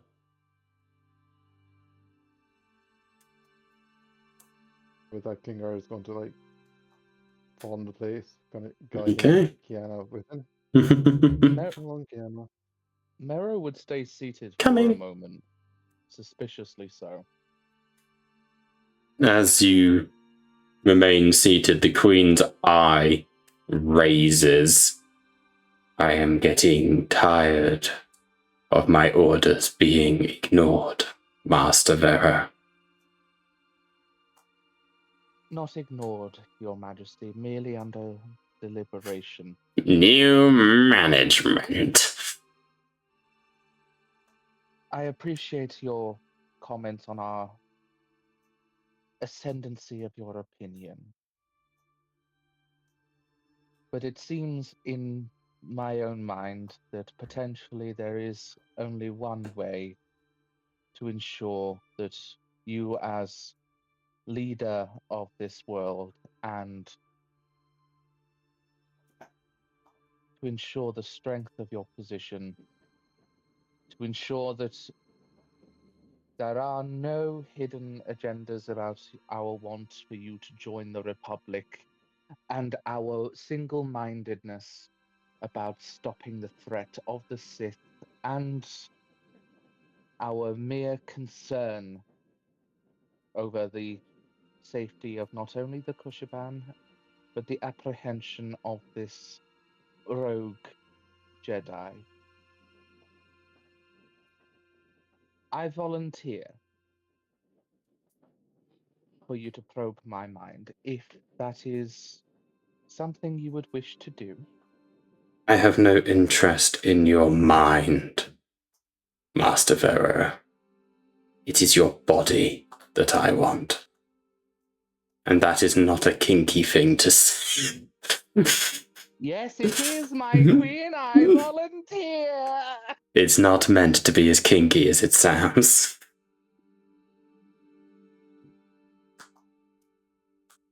I will tell you this, Master Vero. If you are willing to offer your body to me, I will sign the documents where we join the Republic right here, right now. If I may, then, before I decide on such a course of action, a truly private chat will be had. Of course. Join me in my quarters when you are able, and we shall discuss negotiations. Lube or no lube? No fucking lube. Yes! No, we're not banging this one too. Fucking watch me. This is meant to be insidious, not. What is my charisma modifier? I dread to think. Shut your damn mouth. Performance +5. Yes! Fuck's sake. So, you all depart to your various chambers. Before the party talk, do you want to do the talk with Liam first? Or do you want Liam to go to the party first and then go to the Queen? Personal preference, I would like to speak with the party first and do that meeting first. That makes a lot of sense to me. Opportunity. Everyone else? Kaleem, Pat? Yeah, he was asked to join later, so it wouldn't make sense for him to go straight to her chambers. Well, no, she wants some time alone to think, basically. Yeah, but later's later. Yeah. Plus, this rabbit got to get prepped. Good God. So, the entire party then returns to the palace chambers that have been put aside for you. I do actually have a penthouse map that I've not been using. The Queen's going sideways. That I've not been using. Hang on, let me stick you on the penthouse. Like, that's where you would have been kept. Why am I dumb? Oh, Magnus. You're so chick boo-boo. There we are. Oh, you took the choir guard with you, apparently. Ah, practice. There you go. So you feel free to move around. This is literally just an apartment that's been put out for you. Very, very nice. Mero is going to immediately find the nearest sofa and plonk himself down on it. I've lost my token. Oh dear.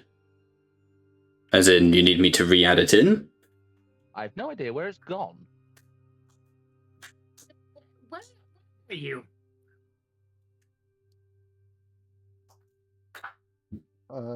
Kinga is going to try and find the best place to meditate. Okay. Sorry, my thing's gone real janky, so... Yeah, there's sort of a kitchen area there. Where is fucking Liam? Hang on. There. Wait a What the second, hell? is this a Walking Dead map? No, but it is made with the same software, Dungeon Alchemist. Ah. There you are. There you are. I was about to say, this kind of reminded me of Jamal's apartment. Yeah, no, it's the same software, so it looks really similar. But it's not. It's not. Fucking Jamal shows up. Party time. Aww. I I'm kind of going to miss kill that them. voice. Is there a place to meditate? Is there a wall here? Yeah, I keep hitting walls everywhere. Oh, because the map size is all fucked. Hang on. There you go. Have no. Let's get rid of all the walls. There you go. Damn, I feel like a Alright. fucking fly. There's a wall right here. It's because the map size had changed, so the walls weren't the correct scale. Sorry. Damn, whenever you're paying the cleaners, you ain't paying them enough. Arrow to the queen later. Christ. I'm looking around like this is really lavish. We should really get her something. She's really been nice to us. I see you also were interested in the mat. I imagine Kingar is going to meditate here. Like, I had Oh, the you- exact same you ain't fucking getting the thought. What the hell? I think one guy wants to meditate, and suddenly everybody wants to fucking meditate. Oh my god. More specifically, just so you're aware, I'm meditating on my experiences with the other god beasts. Cool, I was gonna meditate so I could just control a clone that could walk around instead. Fuck's sake. We meditate, but not for the same reason. Hey Bob, I'm just gonna be a little archaeology nerd in the corner, like marking the structures and stuff. I can respect that. Can I do? Why did can they I do build a a history? corner? Do you not see these curves? These curvatures and artistic thing? They're taking Judging- inspiration from the Jedi temples. You're judging. No, definitely not. I've got to veto that. Like Maybe Inicio sees something that isn't there, but absolutely not. I mean, all I can hear is all I can hear is just Anissa going up to a wall like, "Damn that curve!" Looks at building, she curvy. I kind of like how this place kind of makes you think it's a church, but at the same time, kind of luxurious. There is a Gothic architecture. We are basically cyberpunk Gotham. Is the idea of this nation, as you guys kind of have worked out. But you are given a bit of privacy. I'll give me a second, Clem. I was just going to say, you are eventually joined by CN Cloud of Ondermu, the Golden Chalice representative. But what were you going to ask, Clem? I was gonna ask, is there any like decorations, like carvings of stones of the queen, or any creatures that they associated themselves with? No creatures that they associate with. There's paintings of some like animals, these strange bat-like looking creatures. But they're not really like in adoration. Those are more like a great hunt, and you can see these creatures being hunted. And it seems to be sort of a case of, this is something the brave and the bold do, as it were, kind of like paintings in a country home of, the homeowner hunting a lion in Africa during the Regency period, that sort of thing. There's not much of the Queen here, but you do see sort of, there's a lot that worships what they refer to as the Iliad, the force that allows them to subjugate others.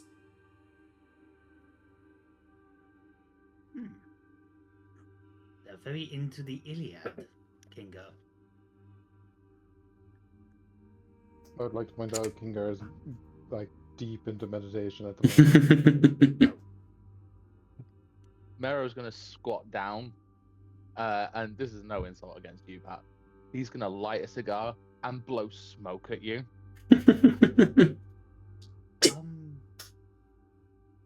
I do apologize. That nearly derailed the entire negotiation. Yeah. I do apologize. I have no idea what this queen wants with me. Well, But if it signs the treaty, But oh my god, why won't this character sheet do what I want? What do you need it to do? So first of all, not be. I don't know why, but Foundry's gone janky as hell for me. Oh, I've tried reloading. what's it doing? Basically, the character sheet keeps jumping everywhere, I can't kill Oh. them. That's weird as fuck. That is. I'm weird. trying to get my telepathic speech feature Yeah? Who on? on Liam's Merrill. Okay. Let me target. I'll just do it for you, mate, for the sake of sanity. Telepathic speech. There you go. It doesn't have a casting thing. You just put it in chat like that. Yeah, there's no Yeah. just so that like I reach out after Merrill mentions. Okay, for some reason now I'm looking at artwork of Kingar. Nice. Honestly, superior artwork. Anyway. Sorry, Pat. I truly don't know. That's just fucking Foundry for you, mate. But on Merrill saying he doesn't know why the Queen wants him, like I reach out telepathically. Merrill. I'm not going to jump in your head, Merrill. Can I respond? I don't think I Yep. can I? Yeah, you can. Telepathic link is full telepathic communication. Ah, Wobby, I am feeling very guilty that you're not getting to do much this session. Is there anything you want to bring up as, like, the dirty cop of the group? Like, instinct. Also, we'll let Pat do his thing in a second, but, like, is there anything you can say as, like, Oz in the sense of, like, just instinctively, like, knowing when you're getting a bad deal or anything like that? Honestly, no. Damn. Okay. Like fully, don't worry about it. Like my brain is just the second here's politics, it just shuts off. I know. It's so tricky because it's. I was saying to you in chat, it's like Katie really struggles with the combat sessions, whereas you thrive in those. And I'm like, okay. And I've told Katie, well, you know, some sessions are like that. So I have to be fair and say the same to you of like some sessions are just like this. Yeah, But I feel so guilty because you've paid for the session. You know? Fully, don't worry about it. I know that some sessions are like this, and if it's politics related, my brain just shuts off. There's Yeah. no right fixing that. There's just nothing to do. I know. It does just worry me because I don't want you feeling left out, mate. I sit down on Ozzy's Fully, lap and don't worry giving him about a cushy band lap dance. What the? F Hey, pay for that. All right, I'm rolling to suplex him. Do it. All right, you little shit. Athletic saving throw for you. Athletic Beat at saving throw. 18.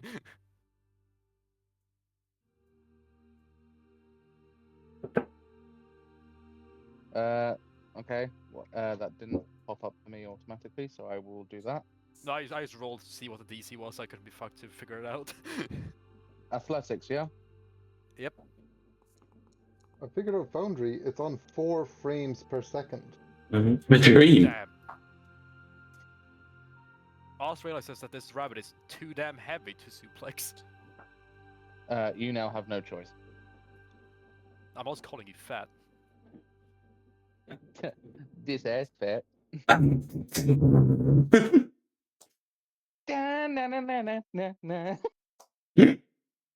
Alright, hey, Oz is definitely going to to summon a clone to switch places with it. Sake. Okay. But Ain't responding nobody to taking my virginity tonight. Man, he's got that shit on lock. and suddenly that force vision came to an end. I don't see a ring on my finger, do you? Oz is very Catholic.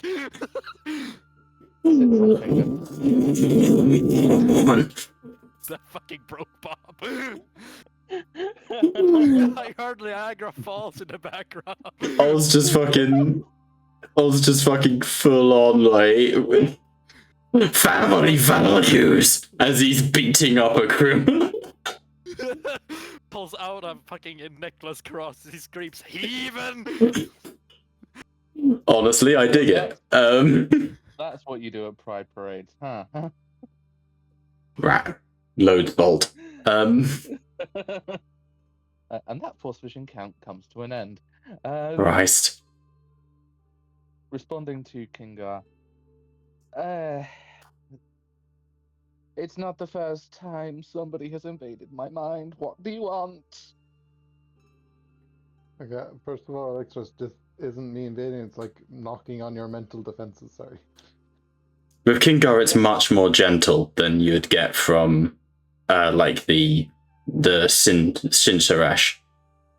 I'm implying that, like, through the years of being captured, etc., and having mental probes and droids, and he can't tell the difference. Doesn't care. To answer your question, Mero, of why the Queen wants your body, in recent times, the Kushaban, well, there's no simple way of saying it, so I'll just say it. Your biology has replicated as one of the god beasts. While you yourselves are not of the same kin, your affinity for midichlorians remains at that level. A level similar to the Tehintahir, the space whales, the jellyfish that I can't remember the name of. Let me just check my notes. The space whales, the Tehintahir, and it's basically the Latin name for jellyfishes, which is Scyphozoan. I'm going with jellyfish. That's fair. Big jelly willy. Big jelly willy. Big jellyfish.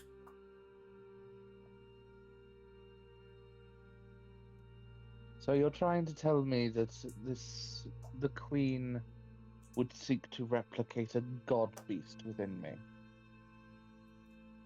Not within you, but from the DNA of all Kushiban.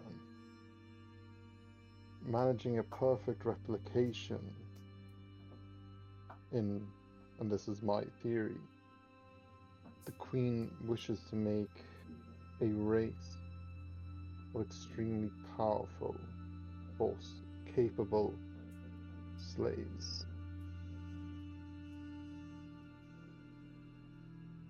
Ah, But that's just a theory.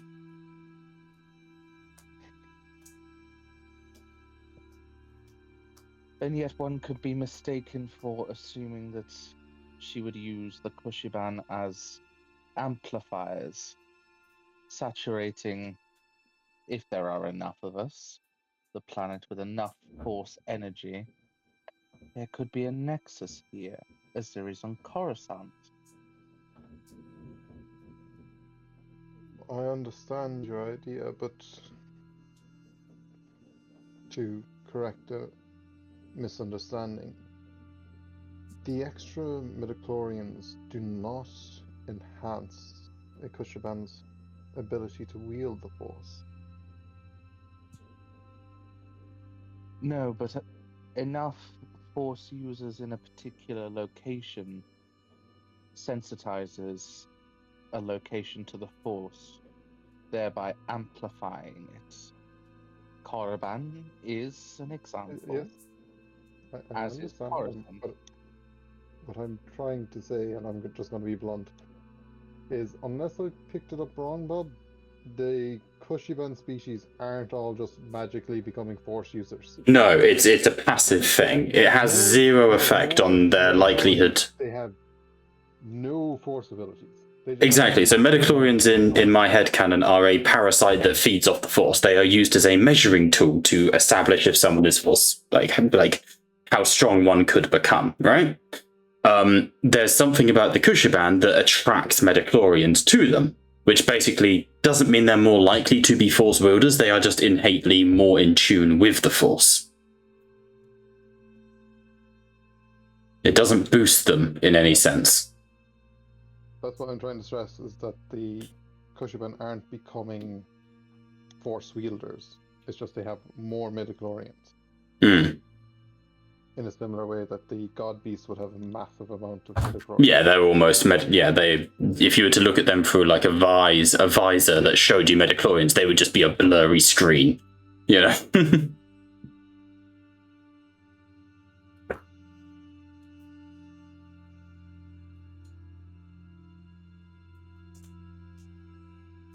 So either which way, whatever she uses me for,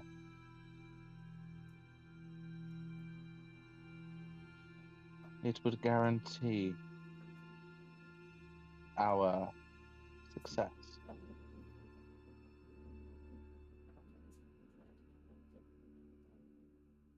Not quite. If the Queen is trying what I believe, it will be decades, centuries perhaps, before anything comes of it. What I mean, Kingar, is if I say yes to her, she joins the Republic. Perhaps not that directly.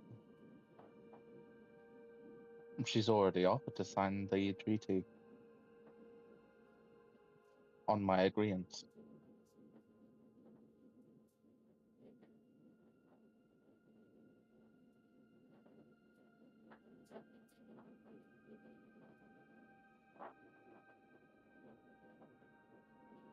It is a tough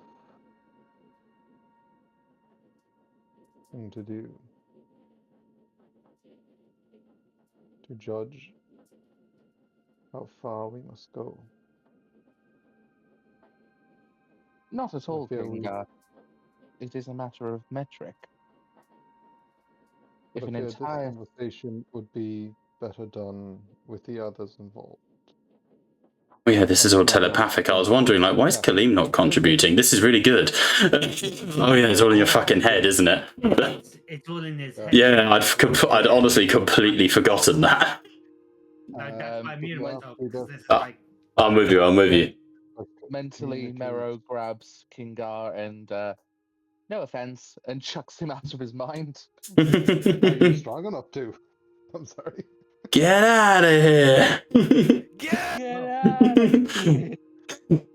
uh, You want to do a strength check? looking Don't like be you silly. two were. Okay. Sorry, wisdom check. Yes. Wisdom check? Done. No, just My spell save, I believe, is a 19.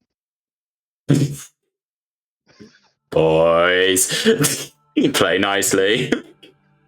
You were saying? No. How about that? I looked at Oz. Oz, they're having the most committed staring contest. Tense as fuck. Suddenly Mero turns around and looks at you and says, "Yes, Kingar just agreed to marry me. And what?"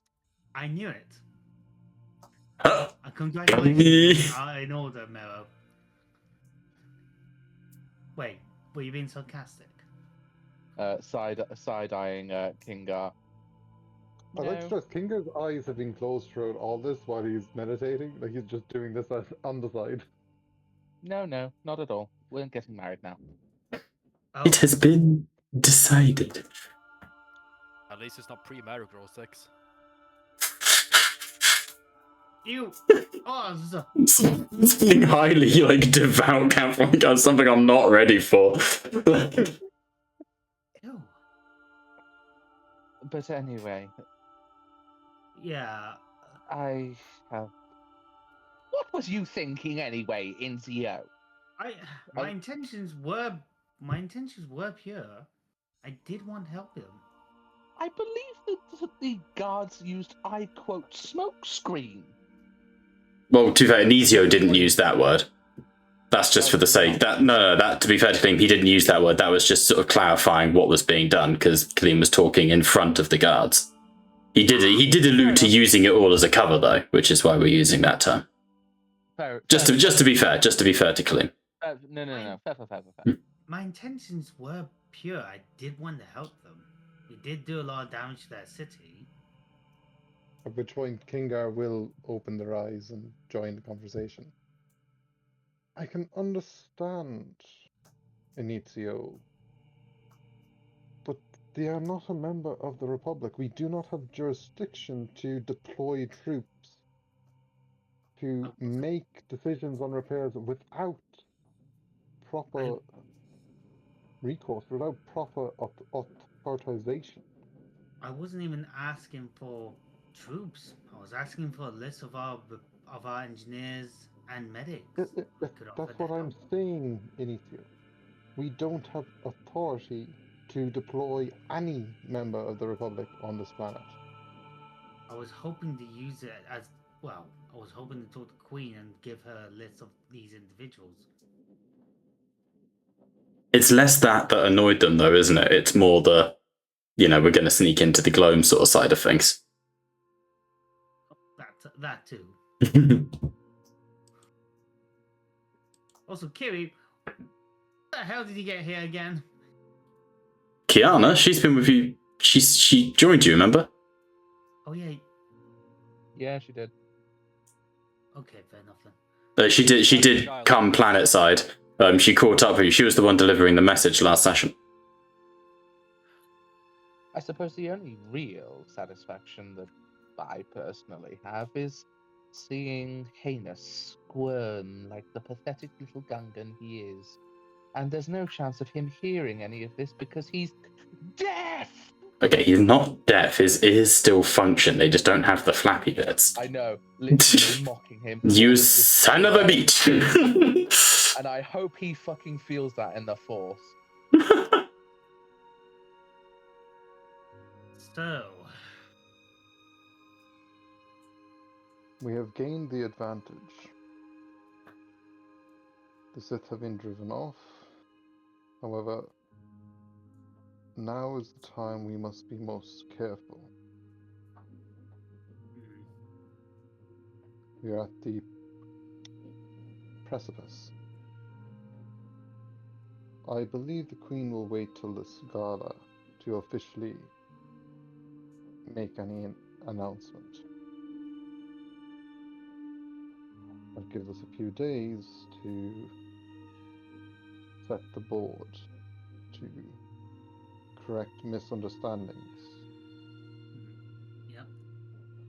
I think, personally, if you want a little bit of paranoia in the mix, that we've all been played rather successfully.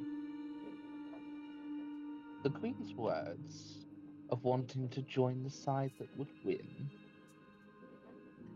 she openly admitting to assuming that that would never be the case with the Sith. Therefore, I bring it across to you that the Sith were there as a placeholder to let us sweat, so we provide her exactly what she wants. I Regardless. understand your. Regardless of anything, I don't think that her joining the Republic will be a bad thing. I simply bring it across that either which way, she gets what she wants. But what happened to you then? I am a Jedi. And sometimes making a little sacrifice, or a larger sacrifice, it is required. And if my life saves even 2 lives, then by all means, I'm not one to complain about it. Purely on the numbers perspective, I win on that. Let's hope that it's not just you dying. Let's hope it's not that. Indeed. Let us save grand sacrifices as a final resort. Well, Okay. nevertheless, I am going to go and see what she wants.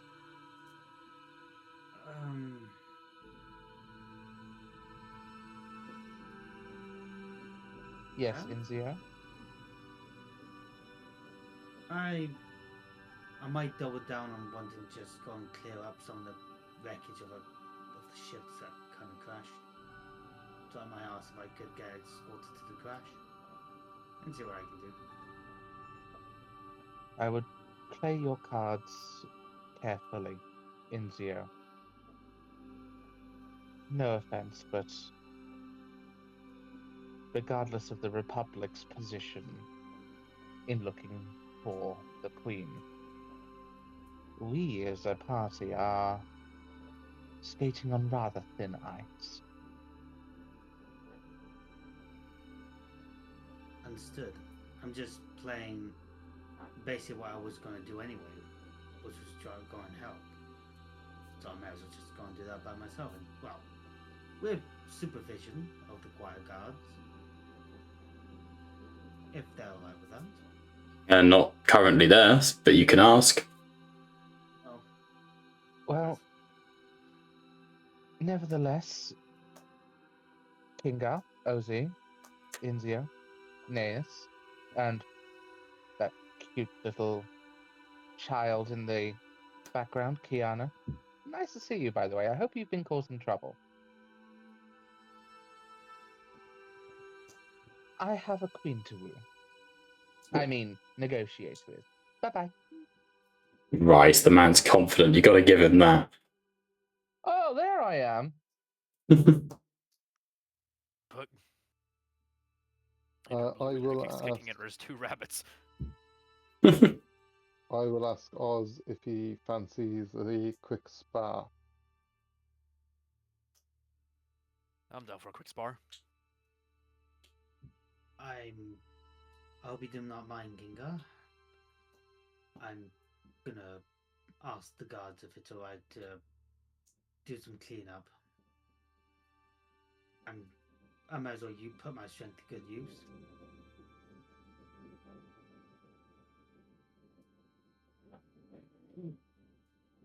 So, There's no harm in asking, Nitio, but be warned with recent issues, you may not be granted leave to the city just yet. That's but I might as well ask just in case. If not, I'll come back here and just referee the sparring match. Of course. okay. Training settings, of course. Well- Yes? We'll come to Kalim first. Kalim, as you sort of leave, you start moving around the palace. It does not take long for you to be found. Let's put it that way. You know, there's psychic probes, there's all sorts going on, right? It doesn't take long for you to be identified.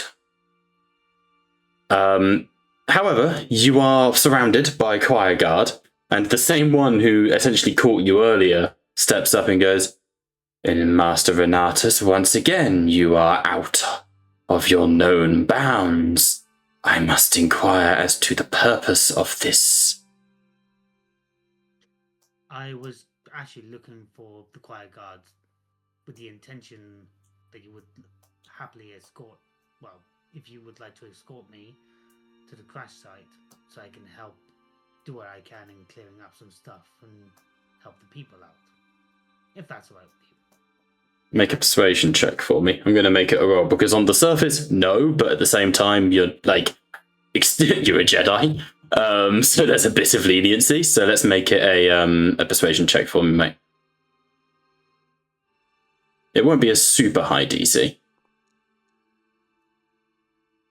Right, the 20 though. Solid. The choir guard sort of gives you a look and then goes, And I wonder if I've actually got the NPC here. Hang on. Chains of Adena, Shin. She goes, "One moment," and closes her eyes, and you feel the wave of psychic energy wash over you. But it doesn't pierce you. It's not trying to like ascertain you. You realize like a communication is going out. And then maybe 5 minutes later, a striking Shin woman arrives with burning hair, unlike the rest of her species, with glowing indigo tattoos. And unlike the choir guard, has like the silver mask is pulled away from her face. And she looks at you and you see the choir guard all incline their heads in reverence. And she goes, Initio Renatus, is it? It is, and I bow towards it. Wise, good start. Why do you wish to go to this crash site? Do you not trust our crew to be adequate? I believe your crew are adequate. Apologies, the word is new to me. I believe your crew are capable. I am just offering my hand as a Jedi to help, which is what I've been trying to do. She looks at you very intensely. An open offer of aid. That is very kind of you. If you are willing to agree to an armed escort, of course, so that you may be maintained throughout this time, I would be willing to join you myself for such an endeavor. I am headed that way anyway. It is, of course, a pleasure to meet you. This one's name is Katarine. I am the head of the choir guard. It is a pleasure to meet you. The honor is mine, Master Jedi. Very well, let us depart. Please do not talk on the way. Okay. Not in like a negative sense, but you get the feeling that if you distract her, she is constantly probing the minds of everyone around her. So it's not like an insult of don't fucking talk. It's I'm busy. This is work time. I'm basically not in like agreement. Understood. Thank you. So, Kaleem, it takes a little bit of time, maybe an hour or so, and you travel by hover car out to Oh, that's weird, Pat. I'm very sorry. I'll put us on the palace. We don't need this map. I'll put it on the palace map. Oh no, it's like I can still see it. It's just like it's down There you like 2 frames a second. Christ. Wait till we get to the animated one. God help us. She leads you, and eventually you do sort of get to the crash site where your ship came down. And she goes, right, well, please make yourself busy. We have various work gangs who are doing their duty. Make yourself useful. And sort of looking around, you can see that there's maybe 200-300 Kushaban slaves at work here, all psychically dominated and doing what they are told. And just shifting rubble one bit by one bit. I'm gonna take off my robe and my top so they don't get damaged. And I'm just gonna get to work and just carry the heavier stuff. And you know, so the little ones don't strain themselves. Absolutely, no stress. Yeah. Those muscular Jedi titties. I'm very chested, boys. Oh god, I can't think of any of like the we gotta work, master got me working. You know, start joining in and all the sing song from the Kushaban. But yeah, I'm basically I will be God, Pat. give myself advantage for strength checks and just live the heavier. Yeah, well, it's less about making checks because it's purely narrative. I see no reason to force potential failure, if that makes sense. Like by giving you checks, we run the risk of random stuff that simply doesn't need to be there. However, with that being said, I do need you to make a Constitution saving throw for me. And if you fail, Darth Heinous turns up to do a lifting competition with you. Did you say Darth Heinous or Darth Penis? What? None of your damn business, David. Can it be both? Also, Pat, stop calling my fucking plot points. You dick. Pat's messaging me, calling shit like 2 seconds before I do it. Also, Bob, I just want to say my cuffs are still on. I shouldn't be. I know. No. You don't know what this is. You don't know what causes this. I prepped the most of. Oh, it caught me off guard. Oh, I got 20. A 20. you sort of very distantly do feel that wrench in your gut of the pain from the what you now know is implanted within you. But it's only brief, and because of the Cuskling, the DC is much, much lower. It used to be quite high, it's now only a DC 10. But you do get the feeling it's still there. Something is still not quite right.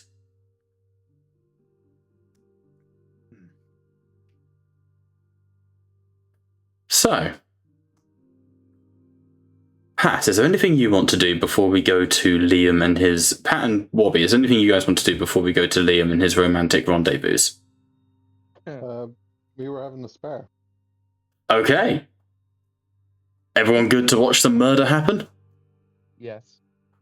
Non-lethal. Eager? I will No, stress. no, I don't no. I don't think Oz is stupid enough to kill the healer.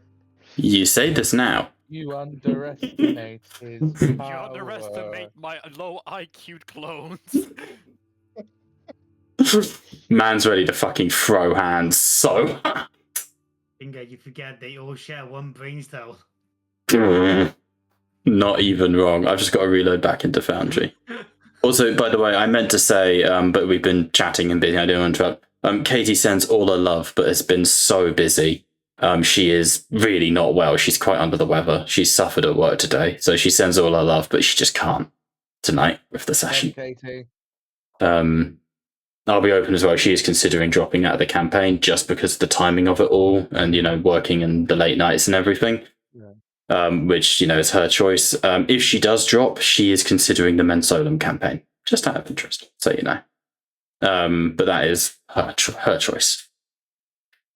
But obviously, yeah, it's just because her work is just vile and she's just absolutely exhausted. Bless her. Anyhow, sir. Yeah, fuck it. Initiative. Where is Kinga? Do you want me to put the queen on here while I'm at it, or odds? Down with the queen. Down with the bloody big head. Let's see if Foundry has fixed the issues with initiative yet. No! Roll initiative, boys! And I'll manually update it. Dex ability check, isn't it? Yeah, it is. Dexterity, you said? Please. Unless you have things like the alert feat, which you'll have to do manually, I'm very sorry. Like hell. I could give myself Vigilant Blessing. Just remember, guys, this is not a long rest. I could be persuaded on making it a short rest. Vigilant Blessing is not a short rest or long rest. It's just I can do it. Yeah, no, I'm just saying if you guys are using any abilities that would use such traits, just be cautious, because I'm not going to allow them to be recharged. Oh, trust me, Yeah, I'll it doesn't re-expend matter, all roll those in the a fucking exact beginning same. fight. So, a 16. I have nothing to worry about here. Bobby has one fucking move. Yeah, and it turns out it's Pat's turn. Yeah. Alright. By one move, your entire turn.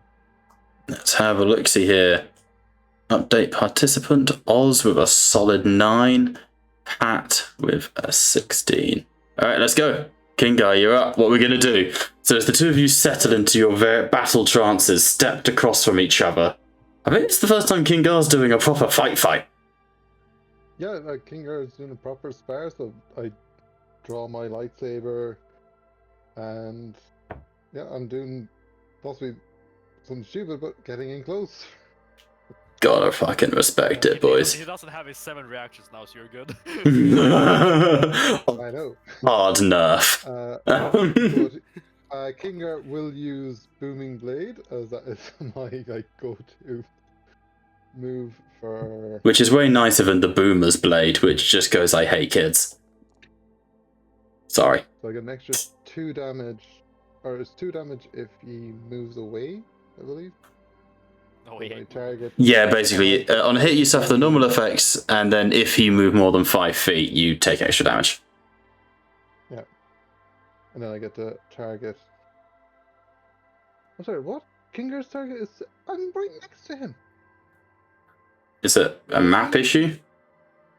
Apparently, I'm 6 feet away from. I have no idea. But you should be able to just override it. No, not now. Now I can attack. Ah, well, there you go. Clearly that was the problem. Yeah, I miss. Excellent. Alright, so sort of stepping forward, Kingar, there's a boop, boop, as you activate the double green lightsaber and spin above your head, but Oz ducks underneath it. Okay, over to Bobby. Alright, so... Well, I don't really have to do much here. Alright, rub it in. Dick. Should I... Well, my guy, I expended everything I had in the very first battle. I can literally bonk and summon clone. That's my two things I can do. So I'm wondering if I should be a bit shenanigans with this. I'm here to make a point out of you. You know what? Fuck it. Let's do something quirky here. Oz is going to use his bonus action to spawn a clone in his hands, holding it like a fucking battering ram, as he's going to fucking hurl it at Kingar. Christ.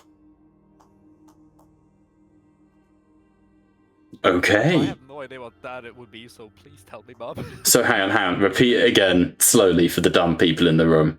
It's me. So, bonus action to summon to re-summon his clone. Yeah. Because he can, just in his arms. Yep, yep. Beautiful. Holding it like a battering ram, he's going to fucking shuck it at Kingar. Okay, your clone has no physical presence. It is a force projection. But it still has a sword that can do damage. Let's not. I'm not having the clone to be physical, because then like you're gonna end up asking me to be like, I want to grapple them with the clone and stuff like that, which is not what they are called. Echoes. They are not physical I think the way beings. the attacks go through the echoes is you can swap places with them. So when you attack, it's your weapon swaps places with the clone's weapon to do the attack. Got it. Sorry, Wobby. I've got to be specific on that because I can't help but feel that I'm setting myself up for something there. You know? I was looking for shenanigans, but I guess not. I respect shenanigans always. Well, I guess it's just bonking session then. Hope you're ready. Always. Daddy, I mean what? So that's our 22. Jesus. I will shield that. I'm not against shenanigans, Bobby. I've just got to like be, you know, a little cautious with what I allow. Yeah, you've defeated 23 now. And it rolled a 9, so you are good.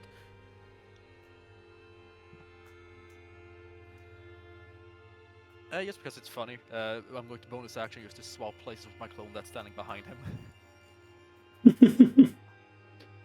I find it hilarious. Oz just, Omaewa, Shinjin Nane! Gets absolutely bamboozled. Okay. Do I have to do a perception check to tell which one? No, the force projections are force projections. They're blue. This isn't like Luke Skywalker in the bad films. It's, you can tell. Okay. Back to you, Pat. Yeah, I'm going to bonk. But I've come. Brave. That's an 18 to hit. Oh yeah, my fucking clone has Sentinel, so he can just bonk back because he landed an attack. So you can do that.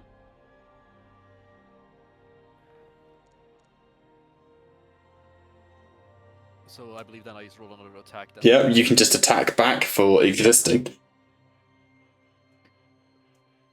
Cool. Bonk.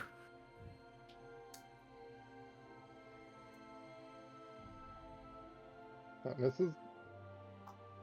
I don't think it's going to refund shield unless the combat tracker goes through, but it's 18 anyway. Oh, I see. Hang on, let me. There you go. Yeah, I'll roll a 15. A fix. Yeah, so that wouldn't have hit. Yeah. Okay. Back to Pat. What's happening in the room while this is happening? Is everyone just watching these two Jedi just wail on each other? I believe it's Oz's turn. Yeah, I'm sorry. hold on. How did it go back to Pat? Oh, sorry. I thought oh, that was a reaction, wasn't it? Yeah, carry on. That was your Sorry. sentence. I'm trying my best over here. I'm going to do something funny. I'm going to go into shell defense, increasing my AC by removing my bonus action, but I can still do fucking main action.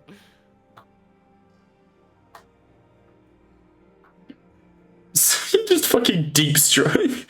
You just. So my AC is now 21. Jesus. Okay.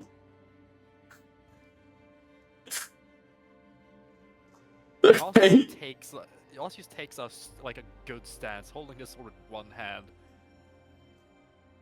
Full on defensive stance, come at me, bro, from Oz. Yeah, basically. Yeah. I think like you can't attack while that either. No, it's because he's technically a turtle. Yeah. Yeah. But I can attack from my clone, right? Let me check. I think you can. You're prone, your speed is 0 and can't increase. You have disadvantage on dexterity saving throws and can't take reactions. The only action you can take is a bonus action to emerge from the shell. Hang on. You can't attack through the clone because you need to be able to make the attack action, which you can't do while in your shell. Make sense? But I'm kind of willing to allow it because it's so memey. I kind of love it. Yeah. Like, rules is written, absolutely not. You cannot make the attack action. As such, you cannot attack, right? Yeah. But honestly, I kind of fucking love it. As long as the party agrees, if everyone's okay with that. Yeah. That Oz can turtle and let everyone, like, and his clone can continue fighting. It's hilariously strong, I don't deny. But at the same time, like the only action I can technically take is just to emerge from the shell. So if my clone dies, I kind of am forced to leave the shell to stop your clone, yeah. Everyone okay with that? What do we think, Tim? Yeah. Okay. Still have them That as is AC of such a 17, Looney I Tune think. thing to do, but I love it. It is absolute Looney Tunes, yeah. Okay, Oz, you go into a full defensive stance and like stepping out from behind Oz with all the swagger of a first time sort of rapper comes little Oz, sort of squaring up to King Kong. Did I summon a dwarf clone? Out of curiosity, what's the AC to hit a clone? I believe it's 14? Yeah, AC 14 plus proficiency. I do have it on the character sheet, 18 to hit him. So it's easier to hit Oz Yeah. than the clone. Yeah, but it only has 1 hit point, so all you need is one thing to go through. Well, the clone has Okay. 18 AC. Oz has 21. 21. Okay. Are you attacking? No, but that's my action to go into the shell. Okay. Oz now does nothing. No, it's a In full which action to case- go into the shell, then it's a bonus action to get out of it. In which case, I'm going to attack the clone. Or beat AC of fucking 18. We'll see. Well, he did it. That is the 22. Cool. The clone disappears as it is cut down. Little Oz, no. Cut to live Oz reaction. Weak. Yeah, that is all I can do. Back to Oz. You sort of poke Oz. Come out. Oz, come out. Alright, so, yeah, shell defense. Bonus action to withdraw from it. So I can do shit. Yeah. So you sort of exit your defensive stance. Yeah, and it's a bonus action, so I should still then have my main action. You do. Correct here. Okay, cool. Bonk. He gone bonk. That ain't hitting. Nope. We roll again. Okay, can I roll by a 5, please? No. Alright, Come on, Wobby. You know you don't. You don't get to do that. Don't be silly. Yeah, no, I don't get that fun. I believe it is my turn now. Yep. Jump I off my will- bed 5 times for a clip. God, this is an absolute cripple fight. Guys. At some point, we do need to cut to Liam's pooning session, but like. I'm watching. 17, I believe, hit. Yeah, Christ. 17 hits, and I can't do anything against that, so... 1 damage. Actually, it's 2 damage. Yeah, that is my turn. Alright, cool. Bonus action. What the fuck is this? I'm going to summon another Echo. Bonus action. This is ridiculous. Just put it next to King Kong. And I will proceed with 2 bonks.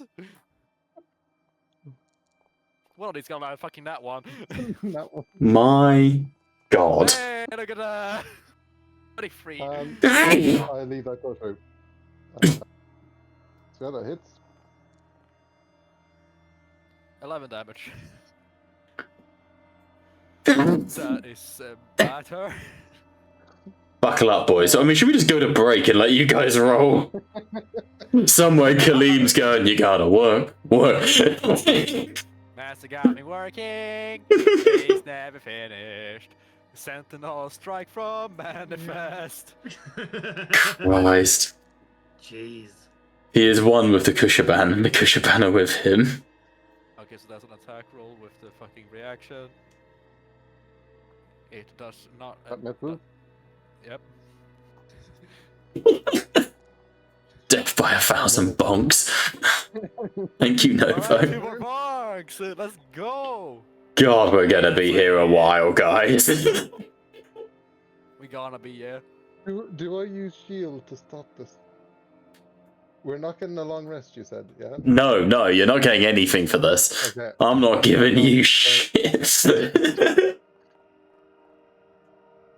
So that's 8 damage.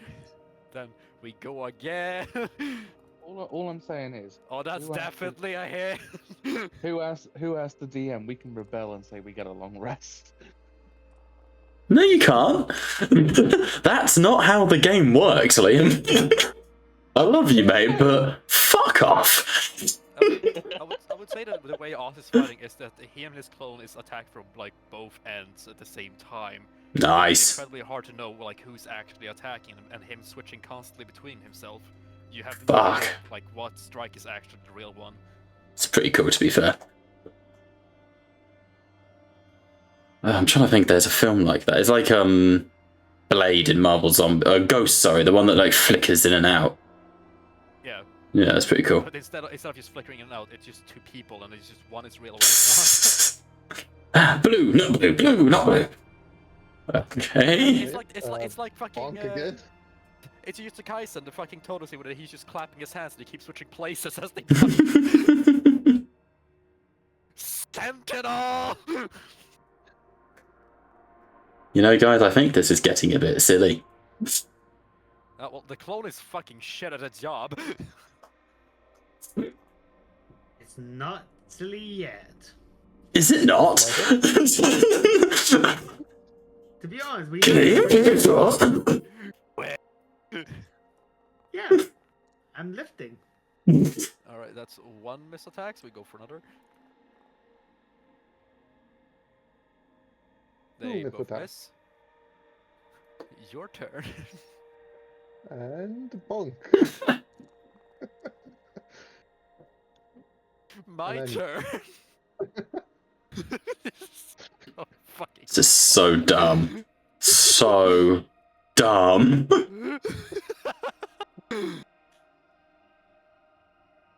Oh.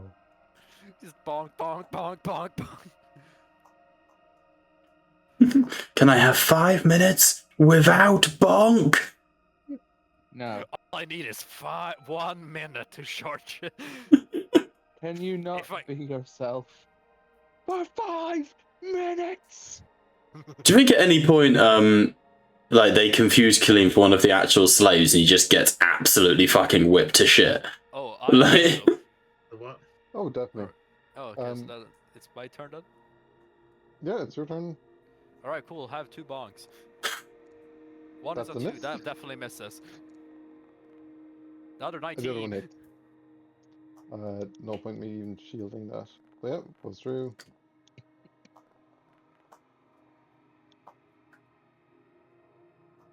Ooh. You're looking a little low.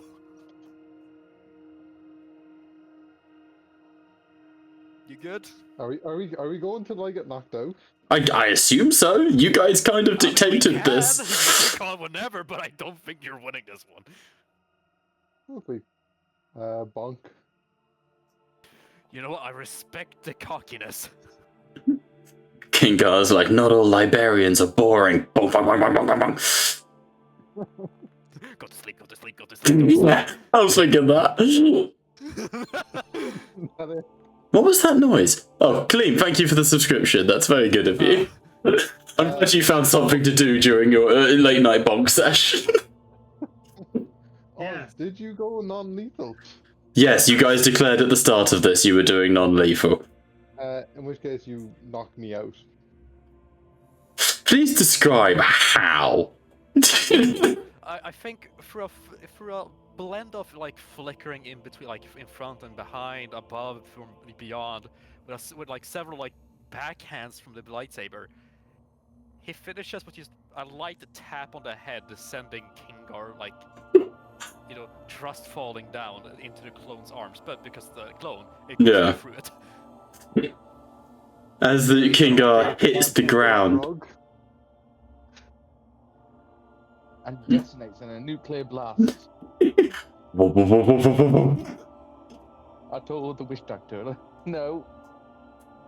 As Kingar hits the ground, that neon glow does vibrate slightly, but doesn't detonate, to our great shame.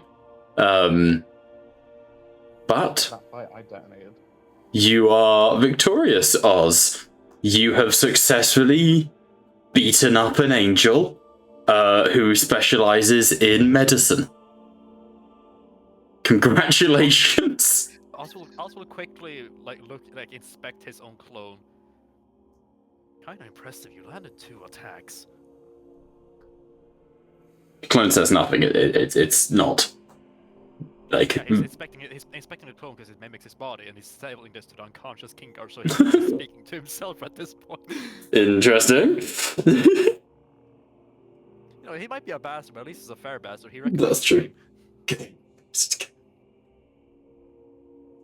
So, Sprawled out at Oz's feet, unconscious.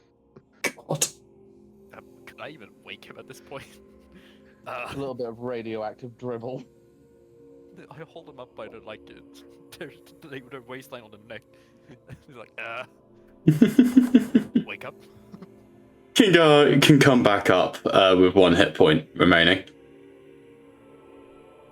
Some light smacking on the cheek. Just wake up. Wake up.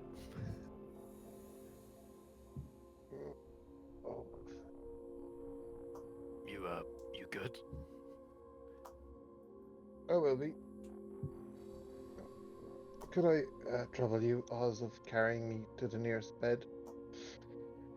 No problem. He'll fucking hoist you up on his shoulder. I mean, like a proper hoist. So, I will state, Kingar will be spending the next 8 hours lying on that bed. again, I didn't say you were getting a fucking rest. And I mean, you can if you want. Shut up, you ain't in control here anymore. If you choose to delay that long, you can. However, Liam, speaking of delayed responses, Oh my. Premature ejaculation. do you go to speak with the Queen privately? Yeah. Okay. All my prep was not required. Prelude.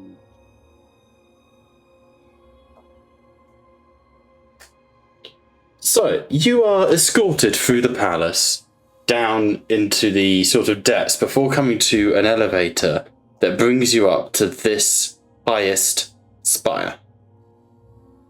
There, you find a beautiful, sort of lush, sort of lounge, not throne room, but clearly a place to impress guests. You know, satin and silk sort of covered furniture. Yeah, I will allow it, Pat. You can have a long rest. Depending on how this conversation goes, but yeah. Okay. Does that mean I can also have a long rest? Yeah, you all can, provided that Liam doesn't get you all, like, killed. Liam, I swear to God, I will have my clone jump your ass. But, From 1,000 feet. I can attack you, you will never know where I am. stood there, looking out of a huge sort of window, like glass wall, looking out across the city and the glowing lakes, is the Queen. In the sort of the same red royal robes that she was in before. Master Jedi. And she turns to the two choir guard. Leave us, though inform Katarine that I am with company. And they sort of nod and depart. Mero would bow on his knee. Thank you for seeing me. You have an interesting proposal for me, Master Kushaban. Well, realistically, it was more your request that intrigued me. I would discuss it with you, as I'm curious as to precisely what you want, and Mero would emphasize that. Some things are not for discussion. I will not inform you as to what I intend to do, or indeed what I desire. I have many prospects and plans that burden upon my mind, as I'm sure you understand. It is not your prerogative to concern yourself with them. Your Majesty, when it comes to surrendering my body, I like to know. And I'm sure you would be the same in my position. Of course. But you have far less to offer me than I do to offer you. True enough. But whilst in private, humor a pathetic bunny rabbit, would you not?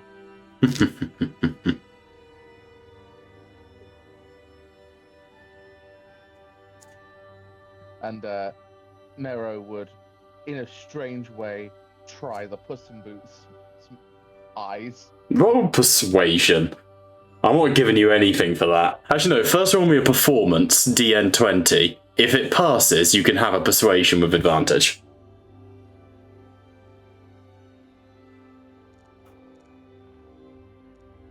Fuck.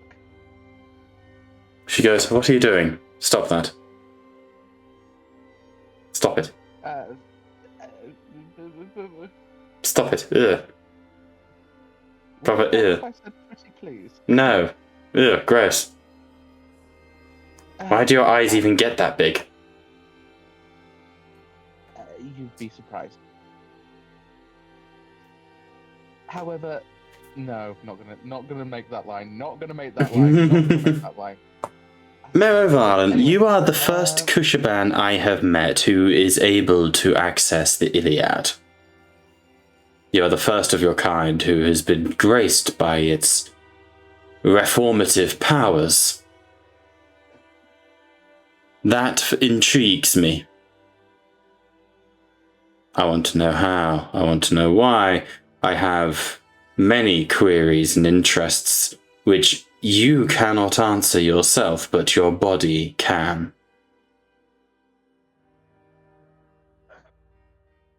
Well, in terms of what answers my body can give you,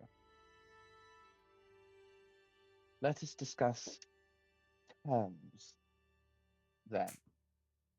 Because, respectfully speaking, Your Grace, as you have said, I am a particularly rare occurrence in my kind. Indeed. And if I am frank with you, I have no desire for the slave caste to learn that you are even a capability. Quite right. And equally, I would assume that you have no interest in having any particular other party interested in force sensitives knowing that you have one at your disposal. The Sith do not concern me as much as you think they would. They are not as powerful as they pretend to be. You and the Sith do not pose a threat to me. But power is power, and I always want more. I imply. I imply that should other syndicates, other powers in this galaxy know that a force user could be persuaded, you might find yourself, and others might find themselves enamored with the prospect, and find themselves curious on what could draw such attention. The Hutts and their kin are of no interest to me, and they are welcome to try. No, I think we need to discuss terms. The process and experiment I wish to wrought upon your body will not, to my knowledge, kill you. Ergo, we have wiggle room, shall we say. Oh my.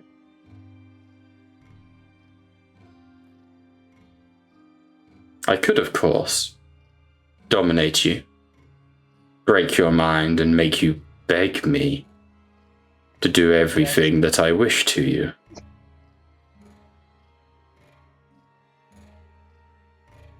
You could, Your Grace. But that is not the type of queen that I assume you to be. I am the type of queen that I need to be. Nothing more, nothing less. Respectfully, Your Grace, you are the type of queen that has all of the power at their disposal, yet also admires the mission and success. I think you are becoming too familiar with me, Mr. Varkan. Do not presume anything. Now, what would you want in return? I wish to perform surgery on you. I have the finest doctors, and the highest paid of operators. This surgery would investigate your internal workings. My appreciation would be extreme for your sacrifice. So, what would you ask in return for your physical well-being? I remind you, I cannot necessarily guarantee your safety, but I am fairly certain you will not die from the process. There are several that I would demand out of this, or rephrasing, requests of you. Name them. Firstly, you keep to your word and immediately declare yourself for the Republic. Secondly, knowing that I am the more likely specimen of what you might find and what you want, to adhere to the principles of the Republic, you would secede to granting citizenship to the Kushiban. They may, of course, still work for you, and of course, from my observation, their status within your society, as long as they conduct their work, seems somewhat irrelevant. therefore satisfying the Republic. You are not necessarily wrong in that assessment. Thirdly, and a somewhat of a personal nature,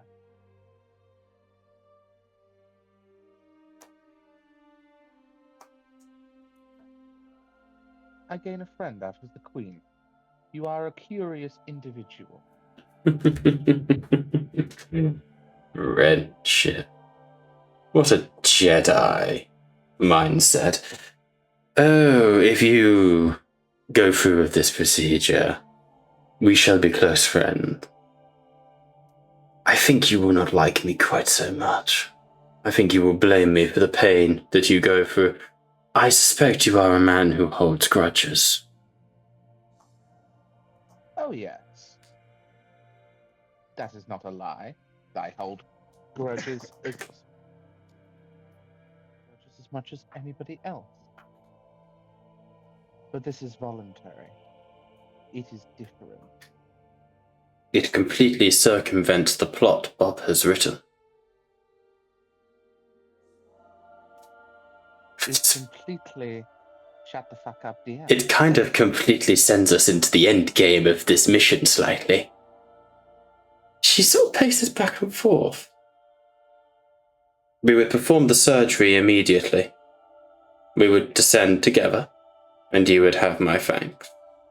And then, of course, I would need to make a public show of joining the Republic, and I would require one more task from your Jedi comrades to prove our new allegiance. I have already decided upon my decision and intended to announce it at the gala tomorrow, but I can be lenient with your acquiescence. Oh, please, by all means, if you're asking me to kill Darth Heinous, not a problem. Pleasure. If he dies in the process, I'm sure no one will mind. He would never hear anything coming. But lastly, and potentially more dangerously,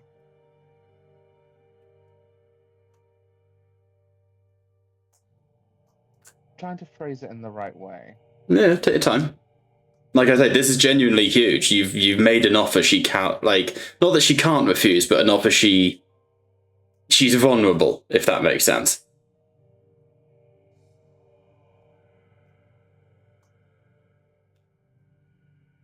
In return for my donating myself to you, quite literally,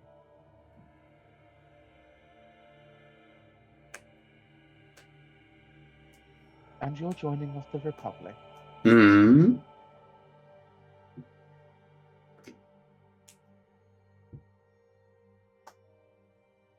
one would request that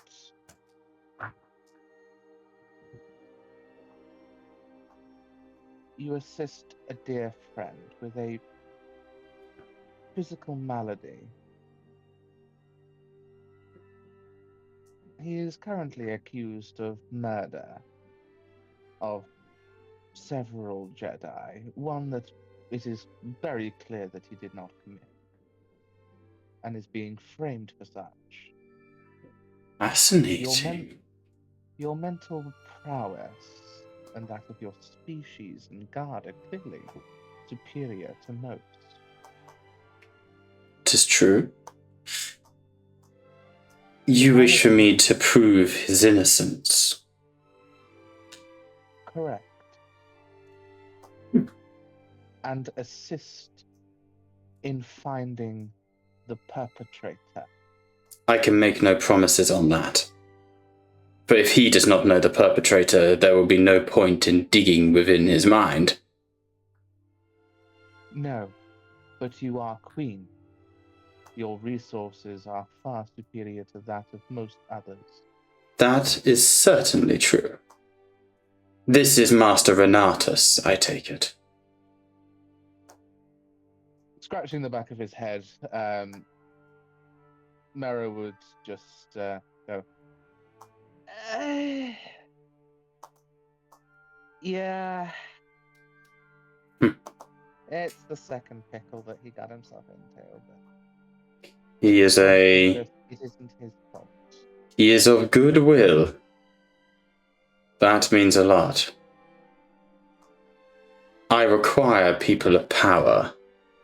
I require people of conscience, and conscience and power so often do not run hand in hand. This ultimatum intrigues me. Does he have an inkling as to how he has been framed?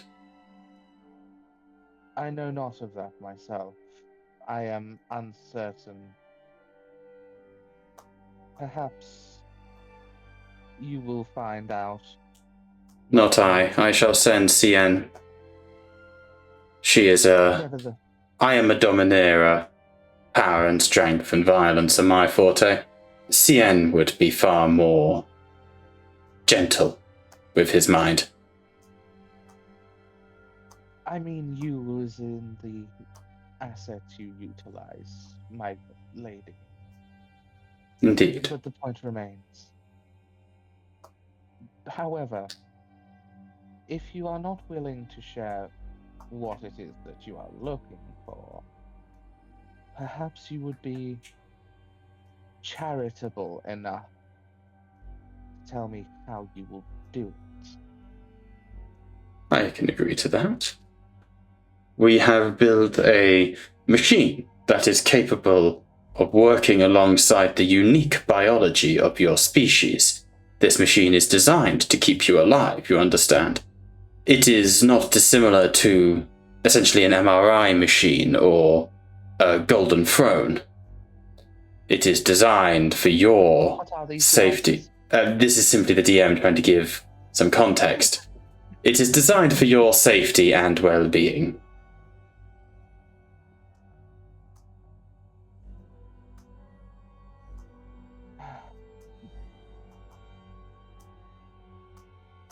I suppose then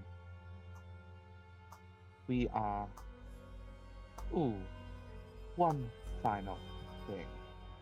Yes. You would equip. Booty. Anyway, No. rude. Anyway, the one final thing. No matter what you are looking for or hope to achieve, be it a societal aid, a toy, or a weapon of mass destruction, it is irrelevant. Some Jedi. I wasn't finished, my lady. Jedi are always more complex than that. Give me some credit.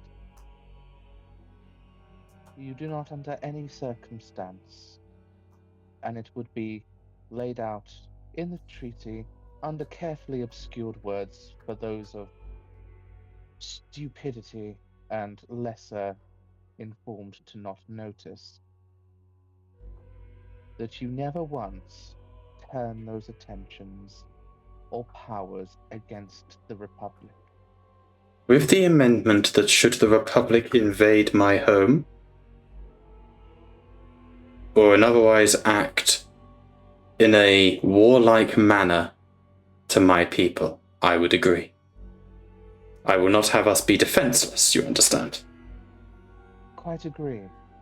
But that is not a hard, thing to enforce, provided we have a long and prosperous relationship. Of course, but such things are sensitive, and Of course. this Cushiban body is in high demand, it seems. It is. I would also honor this agreement with a personal favor. Oh? Master Locke Kara. Your friend Kingar seemed fascinated in his identity. I can confirm he is known as Jedi Master Keltor.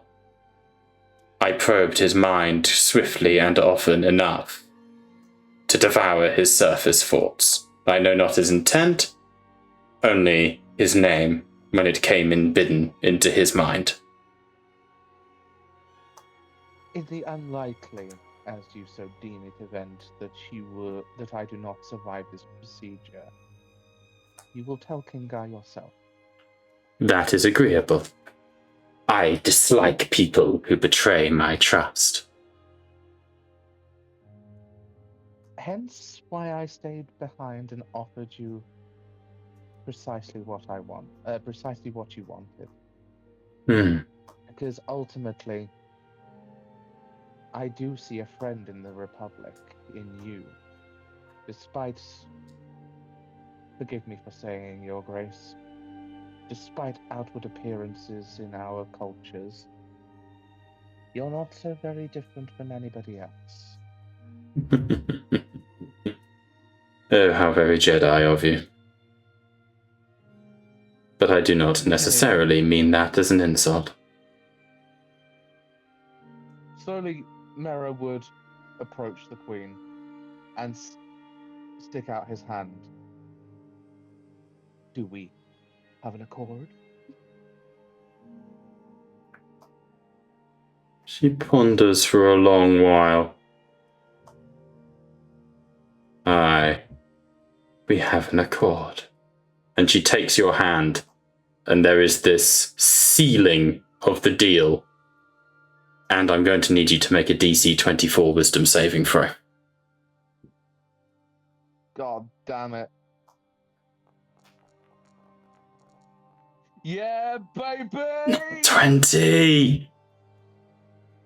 The dominate person flickers over your mind. And it's not a malicious dominate person. It's more of a ensuring that you're not betraying her. She wants to make sure that you are being genuine. Now, you can tell her the truth, or you can lie. Unbeknownst to her, on a nat 20, you have completely resisted the dominate person. She believes you are dominated. I can tell you forthrightly, Your Highness, and Mero, because I have been fucking hinting at it all fucking session, would go down on one knee and fucking kiss the hand. Sue me. She allows it, and she smiles. Very good. Now, I will make sure the good Kingar is informed of the true identity of Master Lokara. I shall inform you all that at the gala I intend to announce that I am in favour of the Republic, and that the Republic will perform a duty for me. I have a mission for you all to embark on to show our new allegiances. The Sith will be given the chance to oppose you in this mission. Like I say, were anyone to have any accidents, wouldn't that be a terrible shame? I'm sure accidents do happen, deliberately or misplanned. I am sure they do as well. But for now, and you can see genuine excitement in her eyes, let us go. Let us begin. Come, Mero. You are about to create history, my friend. And she takes you by the hand and begins to lead you deep into the palace. Now, my question, you resisted the dominate person. Are you going to try and get any sort of message out to the party? Or are what's everyone doing here? Finger is unconscious on a bed. Oz is playing with his clone, see if he can win. And Kaleem is in a street. Okay, there is no one to save you here, Liam, if this goes horribly wrong. She leads you deep into the depths of the palace, and you see Shia, looking at the corner.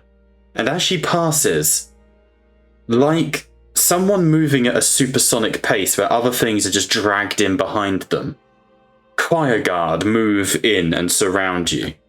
2, 4, 20 Choir Guard form a parade as she moves down to the very depths of the palace, and you take essentially a shuttle, one of those underground sort of trams, vertically down, just shooting deep.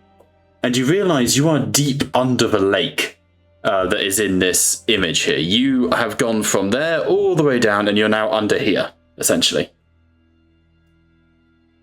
And you enter into this room. And she places her hand on your back, and you can see all sorts of people around you, rushing around, trying to sort of keep things going.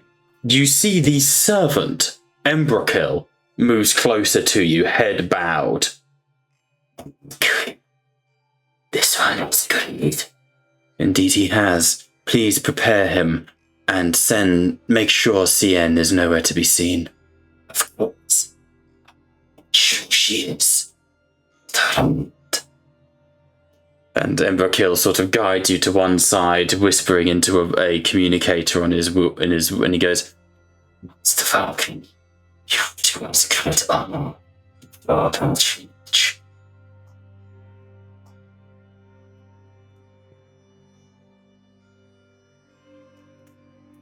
You can talk and stuff. They think you're dominated, but that just means you go along with anything they say. Apologies. I didn't make out the last bit you said. He's sort of husky and whispering, saying, you do us great honor with your patronage. You realize that CN, Cloud of Vondermew, is being kept out of this, and she has basically been controlled by Embrakil. The butler is very deeply involved with this. What is... I'm trying my best to feign dominance. Mm-hmm. If it gets weird, I'll make performance checks, but for now, they believe you. What is going to happen to me? You will enter the SGV, where the operation will be performed as humanely as possible. Where we will see what happens with a live, an active force wielder. You are to be anointed. You are to be the first test subject. Anointed? Indeed. You are a deal of children, Master Falcon.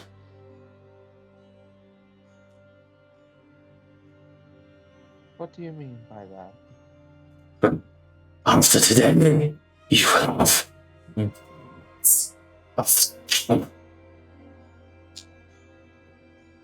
You are the first. You will be the pater, the father. We will simply wait to bring you a mother.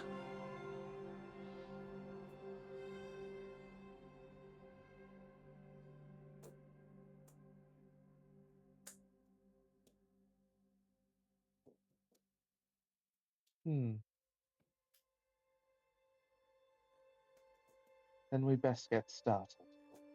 Indeed. Please, remove your clothing. There is no shame. We wish to not damage the fabrics for when you are redressed. And you get, like, without much of an insight check, you get the feeling that actually he is kind of like a butler. He is, he is hoping you'll survive this procedure. He is expecting you to, so he does want your clothes to, like, preserve them, essentially. So they don't get blood on them or anything like that. Can I insight the recent comment he's made going that first live test subject? Mm-hmm. Can I insight that into does he bring across that he is experimented on the dead? Make an insight check. Previous test subjects have died. No, that's a history check, fucking dickhead.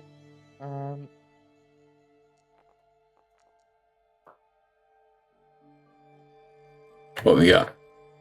12. Insight. Hard to say, but you get the feeling it will be answered soon.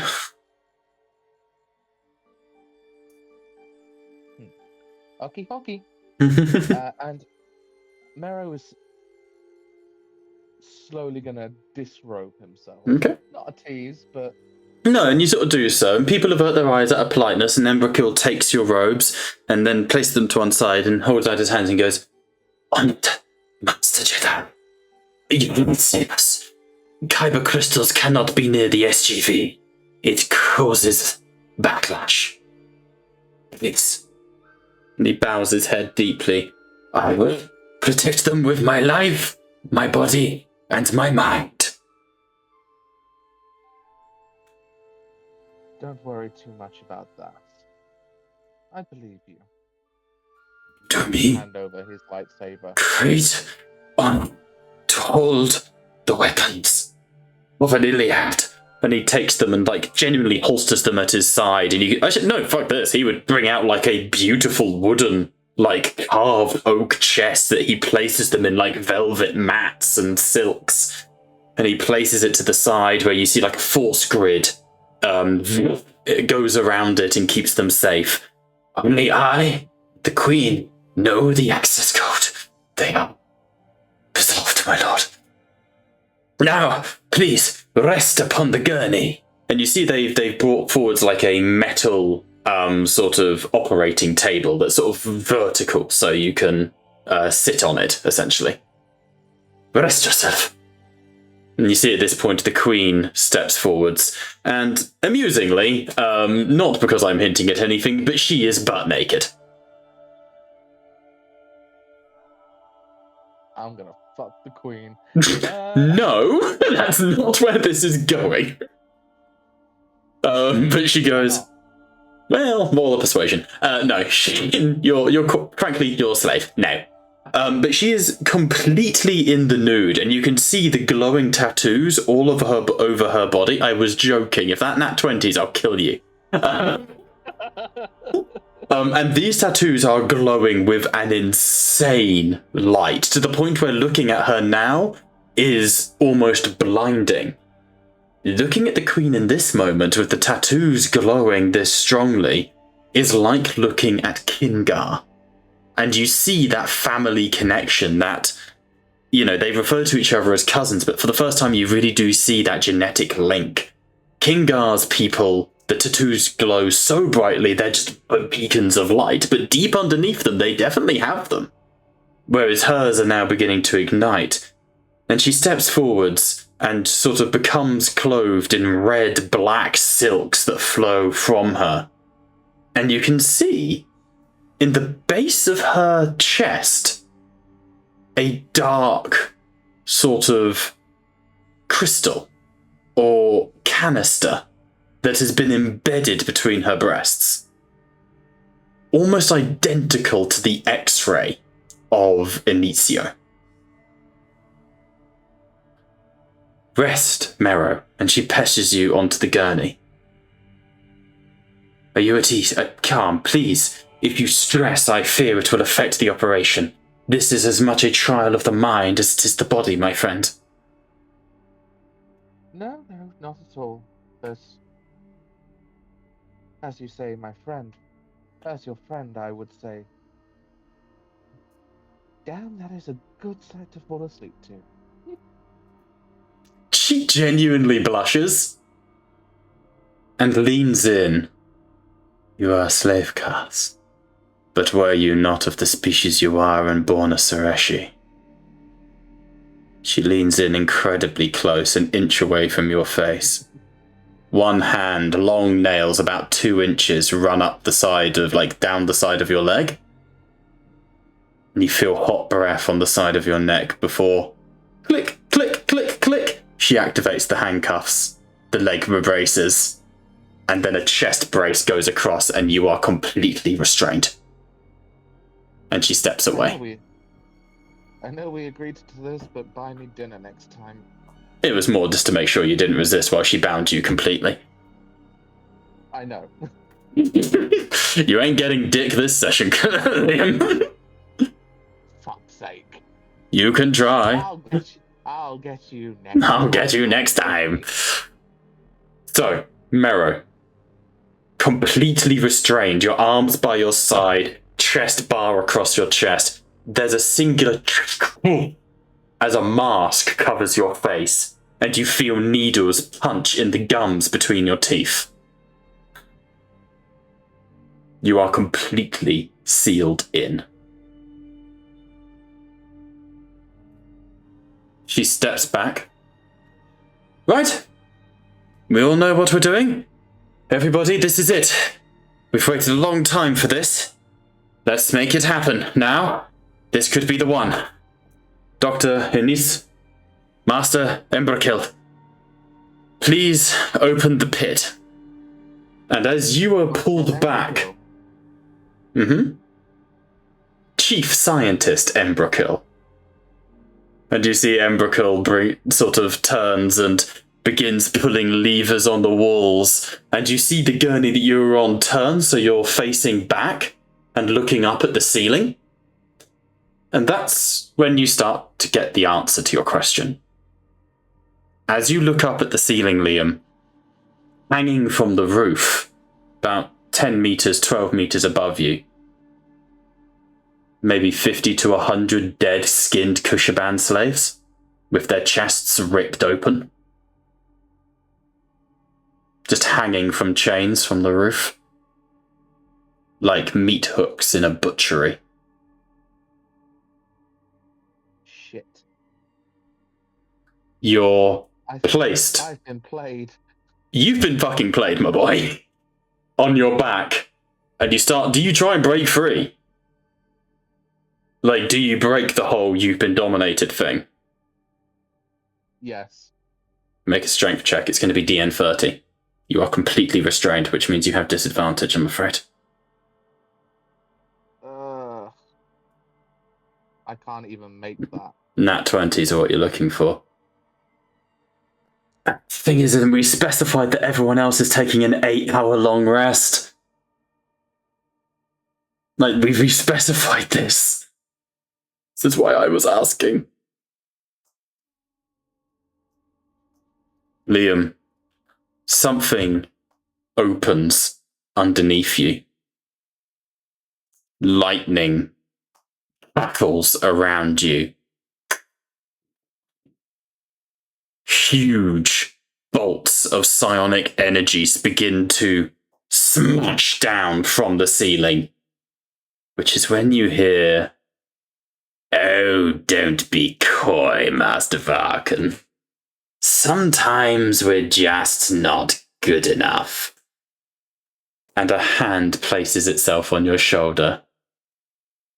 "I heard every word, you sniveling Jedi shit."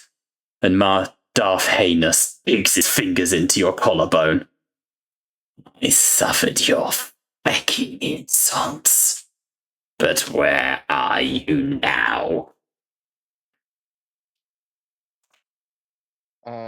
In between the restraints, all you hear is, "In possession of 2 ears." He turns so he can see you, so you can see him. "Did you really think the Sith would come here with nothing to offer? I simply informed the Queen that I could get her Jedi for the experiments. Live ones. And I have delivered on my bargain. Thank you for being the best diplomat the Sith Empire could have ever asked for." And he steps away. "With all respect, my queen, I'm going to enjoy this." The queen goes, "Shut up, Gungan. Lower him into the SGV." And the floor begins to open beneath you. Anything you can try and do. I'm also going to allow the party to begin making perception checks to notice something's wrong. Like you should have come back from by now. Does that make sense? I would, but I'm not there. Okay, yeah, we'll step clean out of it then. You're right, you're not there at all. But I'll say Pat and Wobby definitely can. Where the fuck is that play toy? Yeah, I'll make one, but I did say I was unconscious, so... Disadvantage then. Okay. Well, I guess it's having a good time. Sorry, I'm trying to find a... Yeah. 17 on disadvantage. Okay. You guys begin to get the feeling that something's not right. Liam never returned from this conversation with the Queen and appears to have been appears to not be coming back. But then you can interpret that as you please. The last you heard, he was off to go negotiate. But here we are. Liam, this table raises and opens as a pit envelops, and you begin to sink into it. The walls around you cackle with lightning and electricity. Wires begin to surge with energy. Yeah, please. I'm going to attempt a somewhat different way of this. But escaping previously, Mero has had the ability to somewhat contort himself if needed, suck in if needed. He's going to try and just breathe in, condense his ribcage as much as possible to slip out. Okay, I've got a deed. Oh man, I'll make it sleight of hand at disadvantage, DN20. Oh shit, no, better not. Ah! Sorry, very nearly just showed someone's invoice details on stream. All good. Don't do that. Oh, to be fair, it's all blurred out anyway. Nope. Sorry, Liam. Is there anything in chat? Anything at all? Even on a 13, you begin to sort of push and you're able to slip like half a finger out. You feel your shoulder dislocate as you try to pull it out. And you see Heinous go, it appears he's not as succumbed as you would have liked, my queen. Oh, that doesn't matter. The fear, it attracts it quicker. Indeed. It's coming. A sliver of it, I can feel it. It's coming stiffer. And he looks up. And hello, chat. That's a reroll from Novo, Liam. Last chance. Fuck. Pat's about to get incredibly vindicated in a second. If this doesn't go well.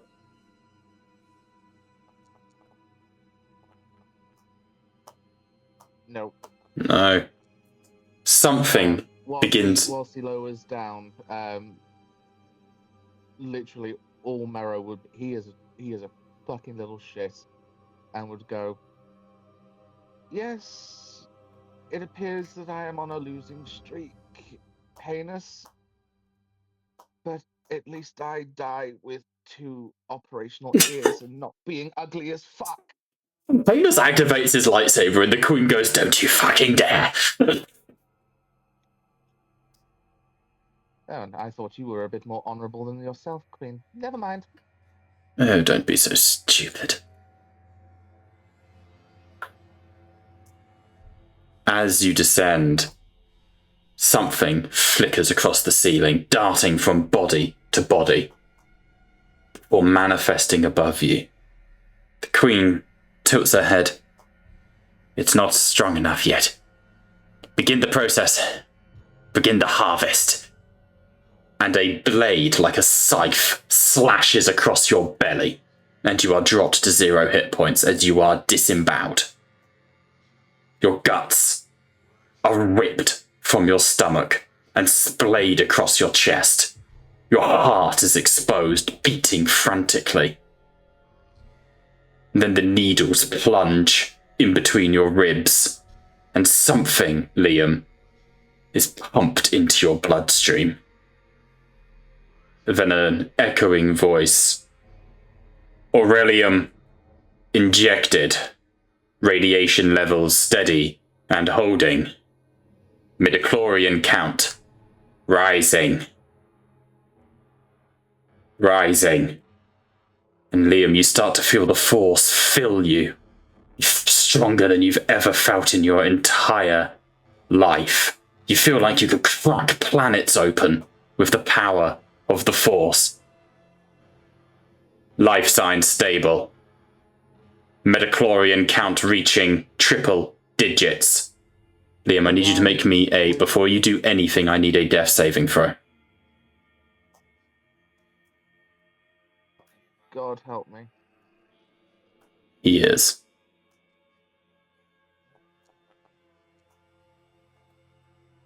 Not here. You Blood fills your mouth as you shake. And that's when you see this thing coming down from the tubes above you. It's still in the darkness. You can't quite make it out.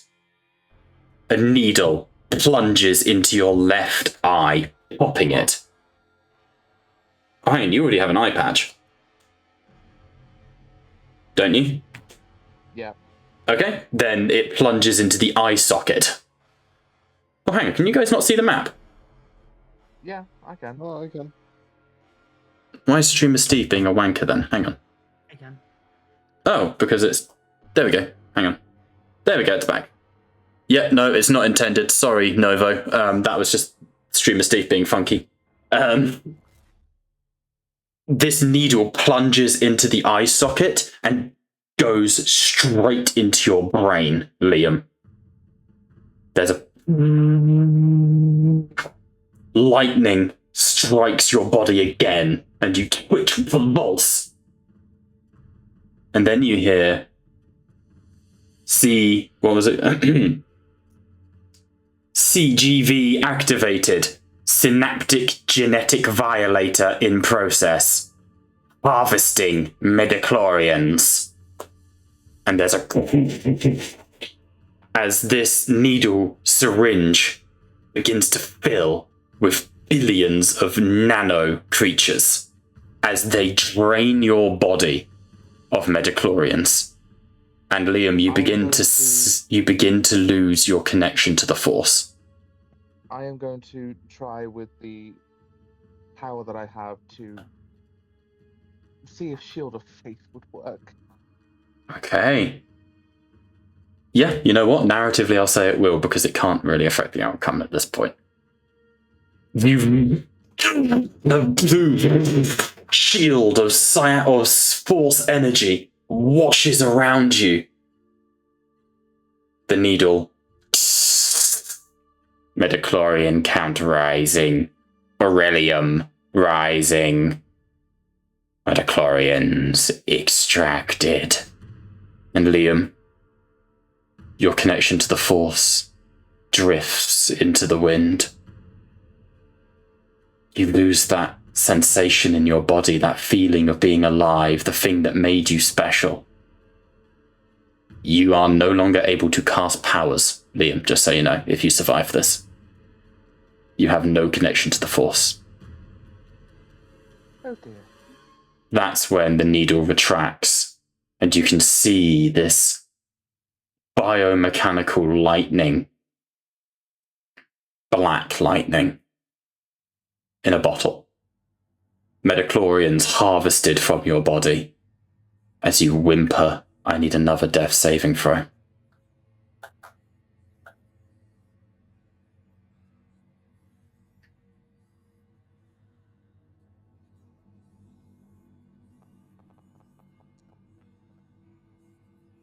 $14. 14 passes. You hold on to your strength. You've endured so much. You can't die like this. Can't die? And above you there is a black hole, slowly descending into the pit. This creature is a fraction. Dripping black ichor drips onto your face. The black hole ripples and you realize you're looking into the reflective surface of a lake. And you see the queen on the edge of the pit that you're in leans over. It's working. It's here. Huh? You've fucking guessed it almost every session. How do I pronounce the name of Mugnal? They're the null. It's honestly the worst fucking thing I've ever had to pronounce in my life. How do you say it again? Null. The mother. Yeah, Null. This black, inky residue, Liam, sinks into your mouth, and your mind burns with knowledge, corruption. You see a dying star whale burning black. You see something gargantuan sinking into the depths of an ocean that has no bottom. You see Inizio. And you are in the darkness of the void. Kaleem, I need you to make a Constitution saving throw. Do you wish to fail?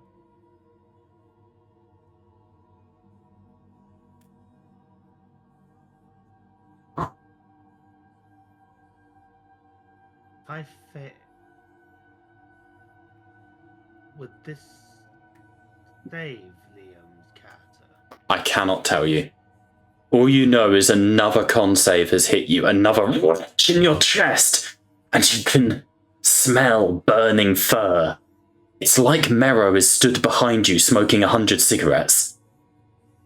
All you know is this feeling of Mero being within reach through the pain. He's in danger. I choose to fail it. Okay. Somewhere inside Inizio, there's a crack. And Inizio, you puke black oil onto the ground. You shake as you drop the masonry that you were holding. Your back erupts with black tendrils, and and your eyes go inky, and you are in a void of nothingness, of darkness, floating in water that you cannot feel. But Mero is in that water with you, and the two of you can communicate in this heartbeat of a second. Oh, you're right. The Queen is a traitor. She's led me to an underground chasm beneath the lake. She is working with Heinous and Keltor. Understood. Get everyone and leave. That's all you have. That's all you have time for. I have a question for Liam and Kaleem. You have a choice. You can embrace the blessing of Mgnal and rescue Liam. No holds barred. He is out of there. But you will combine characters. What? Physically. You will become one. What? Or, yeah, told you this campaign was going to get fucking weird. Or you can break the connection, leave Liam in the pit, and both of you will need to roll me 3 death saving throws.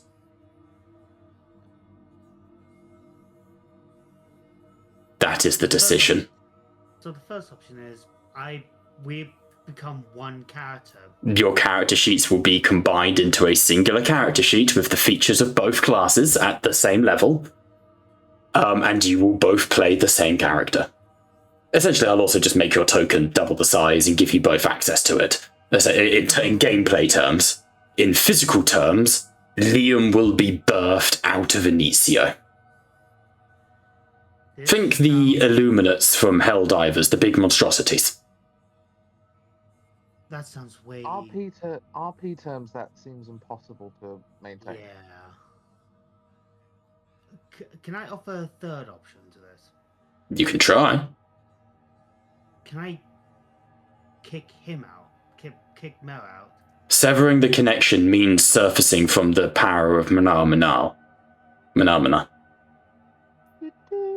And this is not friendly to you.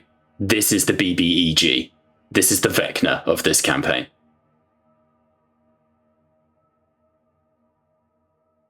Yeah, Liam, we're not doing the conjoined twin thing. Boo. No. No. So Boo. if we were to go out, do we both end up being in the same room with the Queen? No. If you return, it will be a case of Inizio will be back in his body, Liam will be back in his, and we either have a rescue mission, or we have Liam. What would happen to Liam regardless? Depends on the timing of things. I'm going to go with the second option because the first option just sounds almost hard to RP and even have. You would maintain complete autonomy over each other. You would just share the same token, essentially. Ilium, second option? Second option. Second option it is. You sever the connection. I need 3 death saving throws from both of you, please. Muggle is not here to play. I'm never going to be able to say that right, Pat. And damn you for every session calling my fucking plot, by the way. Weekly, I have been getting messages from Pat going, I think it's this, I really think it's this. Novo called it a while back. Damn you all for your Star Wars knowledge. I thought I was being obscure.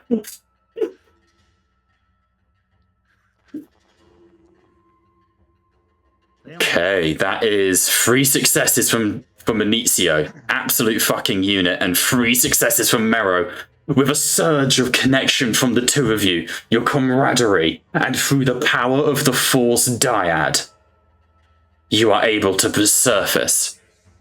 Actually, that's a point Jack is raising currently. The Force Dyad in the films does allow you to transfer to, like, items between each other. Is there anything you could transfer to one another that could get Liam out? Like, that's something that happens in the film, right? Rey gives Adam Driver a lightsaber in the film. Alright, guys, what you gotta give me? At this, it's only Kaleem. You guys, the rest of the party don't know. You're connected through the dyad, but only Kaleem is connected through Magnal. Okay, let's have a look at my inventory. So, I have clothes. Nice. A javelin. A great saber. A pack and a chest. Would you like to be a chess? I hate to raise it as a point, but you did give away your lightsaber and it was thrown into a lake. Yep, Never he mind, don't have your lightsaber on you, Kaleem. We never recovered it. We don't have a lightsaber anymore. But you got my clothes, my javelin, and my fist. Not anything that I think is going to come up. I highly suggest my amulet. What's it do? Amulet proof against detection and location. I forewarn you, giving that to him means the party might not be able to find him. Novo is suggesting passing the device out of his chest and giving it to Liam. That is a horrific idea that will end terribly. Wait. Besides, though, they already have me. They don't need to detect me. Wait. It's more the party wouldn't be able to detect you if they tried. Which would suck. Could I give him... Can I break a part of my javelin big enough for him to use as a lockpick to get out? Yeah, fuck it, that's cool. I'll allow that. I just basically, with my strength, just break the wood into these, toothpick splinters. Or, in this case, shards. And just give it to him in his hands or in his pockets, anywhere on his fur. Use it to get out. I need to go and retrieve my lightsaber. And I'm coming for you, brother. Okay. In that case, I think next session is going to be a rescue mission. I don't see any other way this goes down. My entire plot is gone.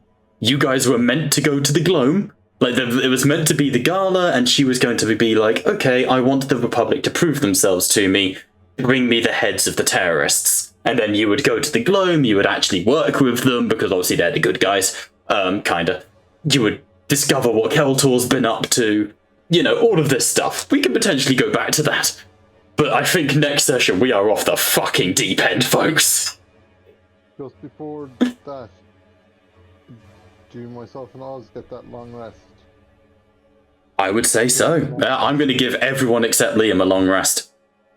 No, you're gonna give me a fucking long rest. Nope. You hear me? Nope. You hear me, Bob? So, Liam, my question to you is, who do you want to play next week? We can have someone deployed from orbit as either a new character, or I can give you one of the NPCs. The Queen, so I can throw her into the... No. There's the robot I could allow as well. I don't know how you feel about this, Bob, but I'm going to put it towards you. Go on. Yurte would know where this mission was going. I could have a Deus Exiante. I'm not against it. I don't mind being a Deus Ex. Oh, sorry, Glenn.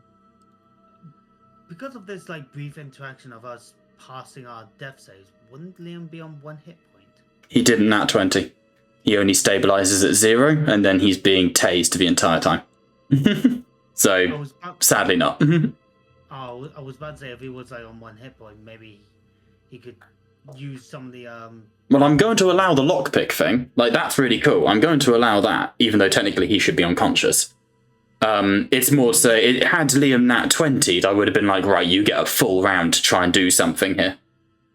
If it means anything to you, Bob, despite the fact that I am dying, the electrolysis has my nipples. So, speaking of arousal, I don't know where to leave off with that. We will come back to this next week. I need to build the palace, like make maps of all the rooms, because you guys don't know where Liam is. All you know is under the lake. So I guess you could swim down. Oh god, what if you swim down? I need to prep a lot. 9 weeks. Thank god it's half term next week. Kaleem needs to get his lightsaber back. Otherwise you're going to be at a massive disadvantage in the coming fights. And I guess the plot can kind of go on pause. Obviously, you guys can then stay on the planet post-rescue and go and help the terrorists, I guess. We'll just have to fucking freeball it. But I'll be open with you all. This is similar to when you went and became Sith. We are in completely uncharted... All my fucking work... Sorry, here's my notes on this campaign here, this section. All gone. Congratulations, you've done it again, you bastards. If only you had acquiesced to a fucking romancing of the Queen, you dumb bastard. The Queen was playing you the entire time. I know that now. I knew it, I just couldn't say it. The problem you've got is in my notes, you've got all the stuff with Keltor and what he was doing here, and when he fucking ditched, the Sith came in, and the Queen went, here's what he was doing, I would like to know if you're going to do the same thing, and the Sith went, fucking sure, we have no ethics. And so Keltor's project got picked up by the Sith. That's the driving force behind their motivation here. Either way, thank you all so much for watching and playing. We have been Tattletales RPG, where the table may be virtual, but you never know what's going to happen, and you are more than welcome. And Liam is on it butt naked, with a sweaty-ass quack. Either way, thank you all so much for watching. We'll see you next week. We've got a fucking palace to siege. Oh, and at this point, we're going full Helldivers. You guys can call in orbital bombardment. Voctal will fucking deploy. Like, we're going into siege mode, right? Interesting dodge over up, right, down. Yeah, 100%. Like, Samara Ed is based off of, like, Pilot 1, right? So, go I on. love how you've called in a 500-kilogram bomb. Yeah. Up, right, down, down, down, down. Let's fucking go, boys. We will see you next Tuesday, folks. Join us tomorrow for the flight to the Geldington, where Liam will be probably dying in that session too. Bye for now.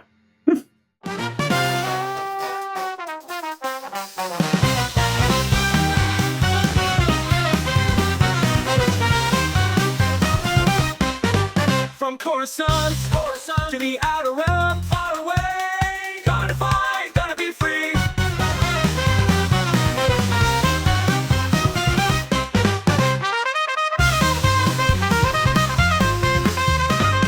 In a galaxy far, far away, onto the fire, onto the sky. Yeah, children of the Republic, legends never die. I'm gonna rather die, children of the Republic.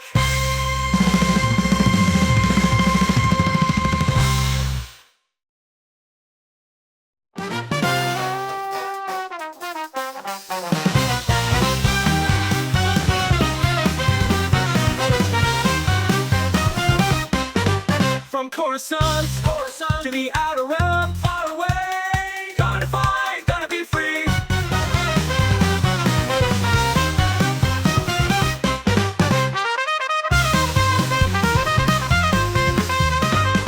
In a galaxy far, far away, onto the fire, onto the sky. Yeah, children of the Republic, legends never die.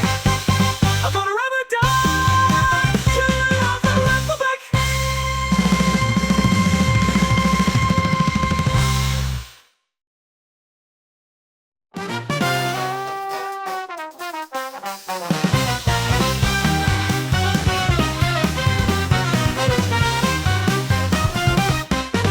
From Coruscant to the outer realm, far away. Gonna fight, gonna be free.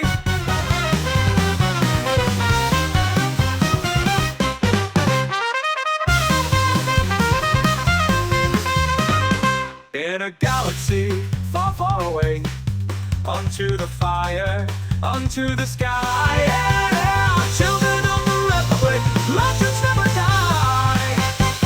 I'm gonna never die. Children of the Republic.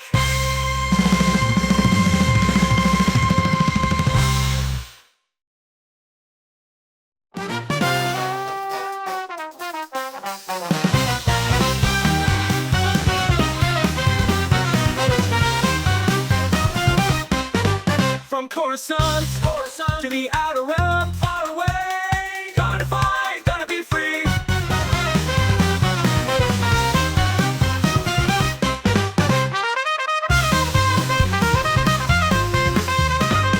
In a galaxy far, far away, onto the fire, onto the sky. Yeah, children of the Republic, legends never die.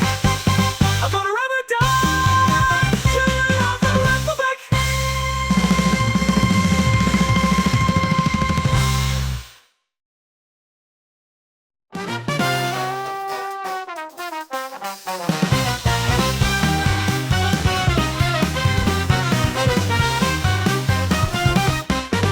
From Coruscant to the outer realm, far away. Gonna fight, gonna be free.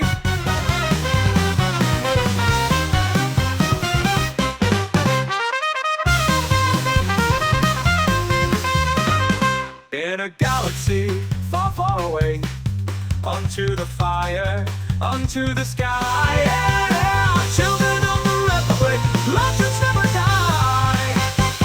I'm gonna never die. Children of the Republic.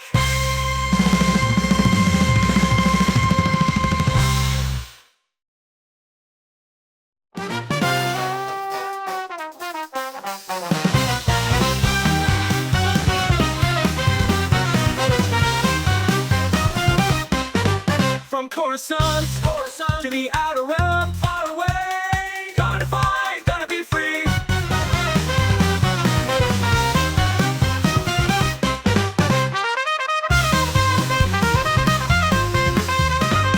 In a galaxy far, far away, onto the fire, onto the sky. Yeah, children of the Republic, legends never die.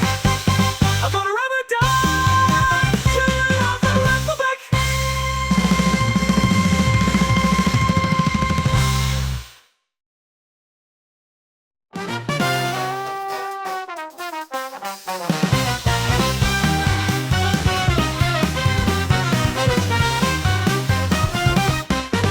From Coruscant to the outer realm, far away. Gonna fight, gonna be free.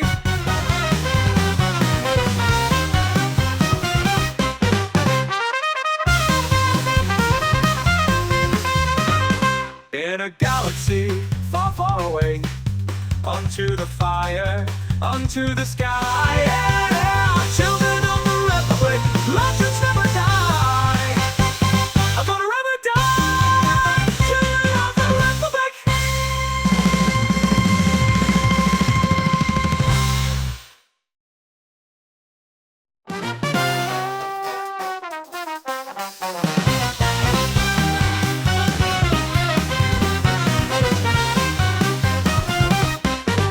From Coruscant to the outer realm, far away. Gonna fight, gonna be free.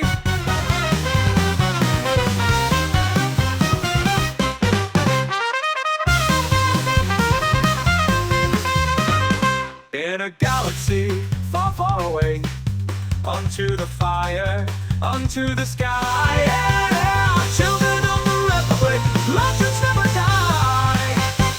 I'm gonna never die. Children of the Republic.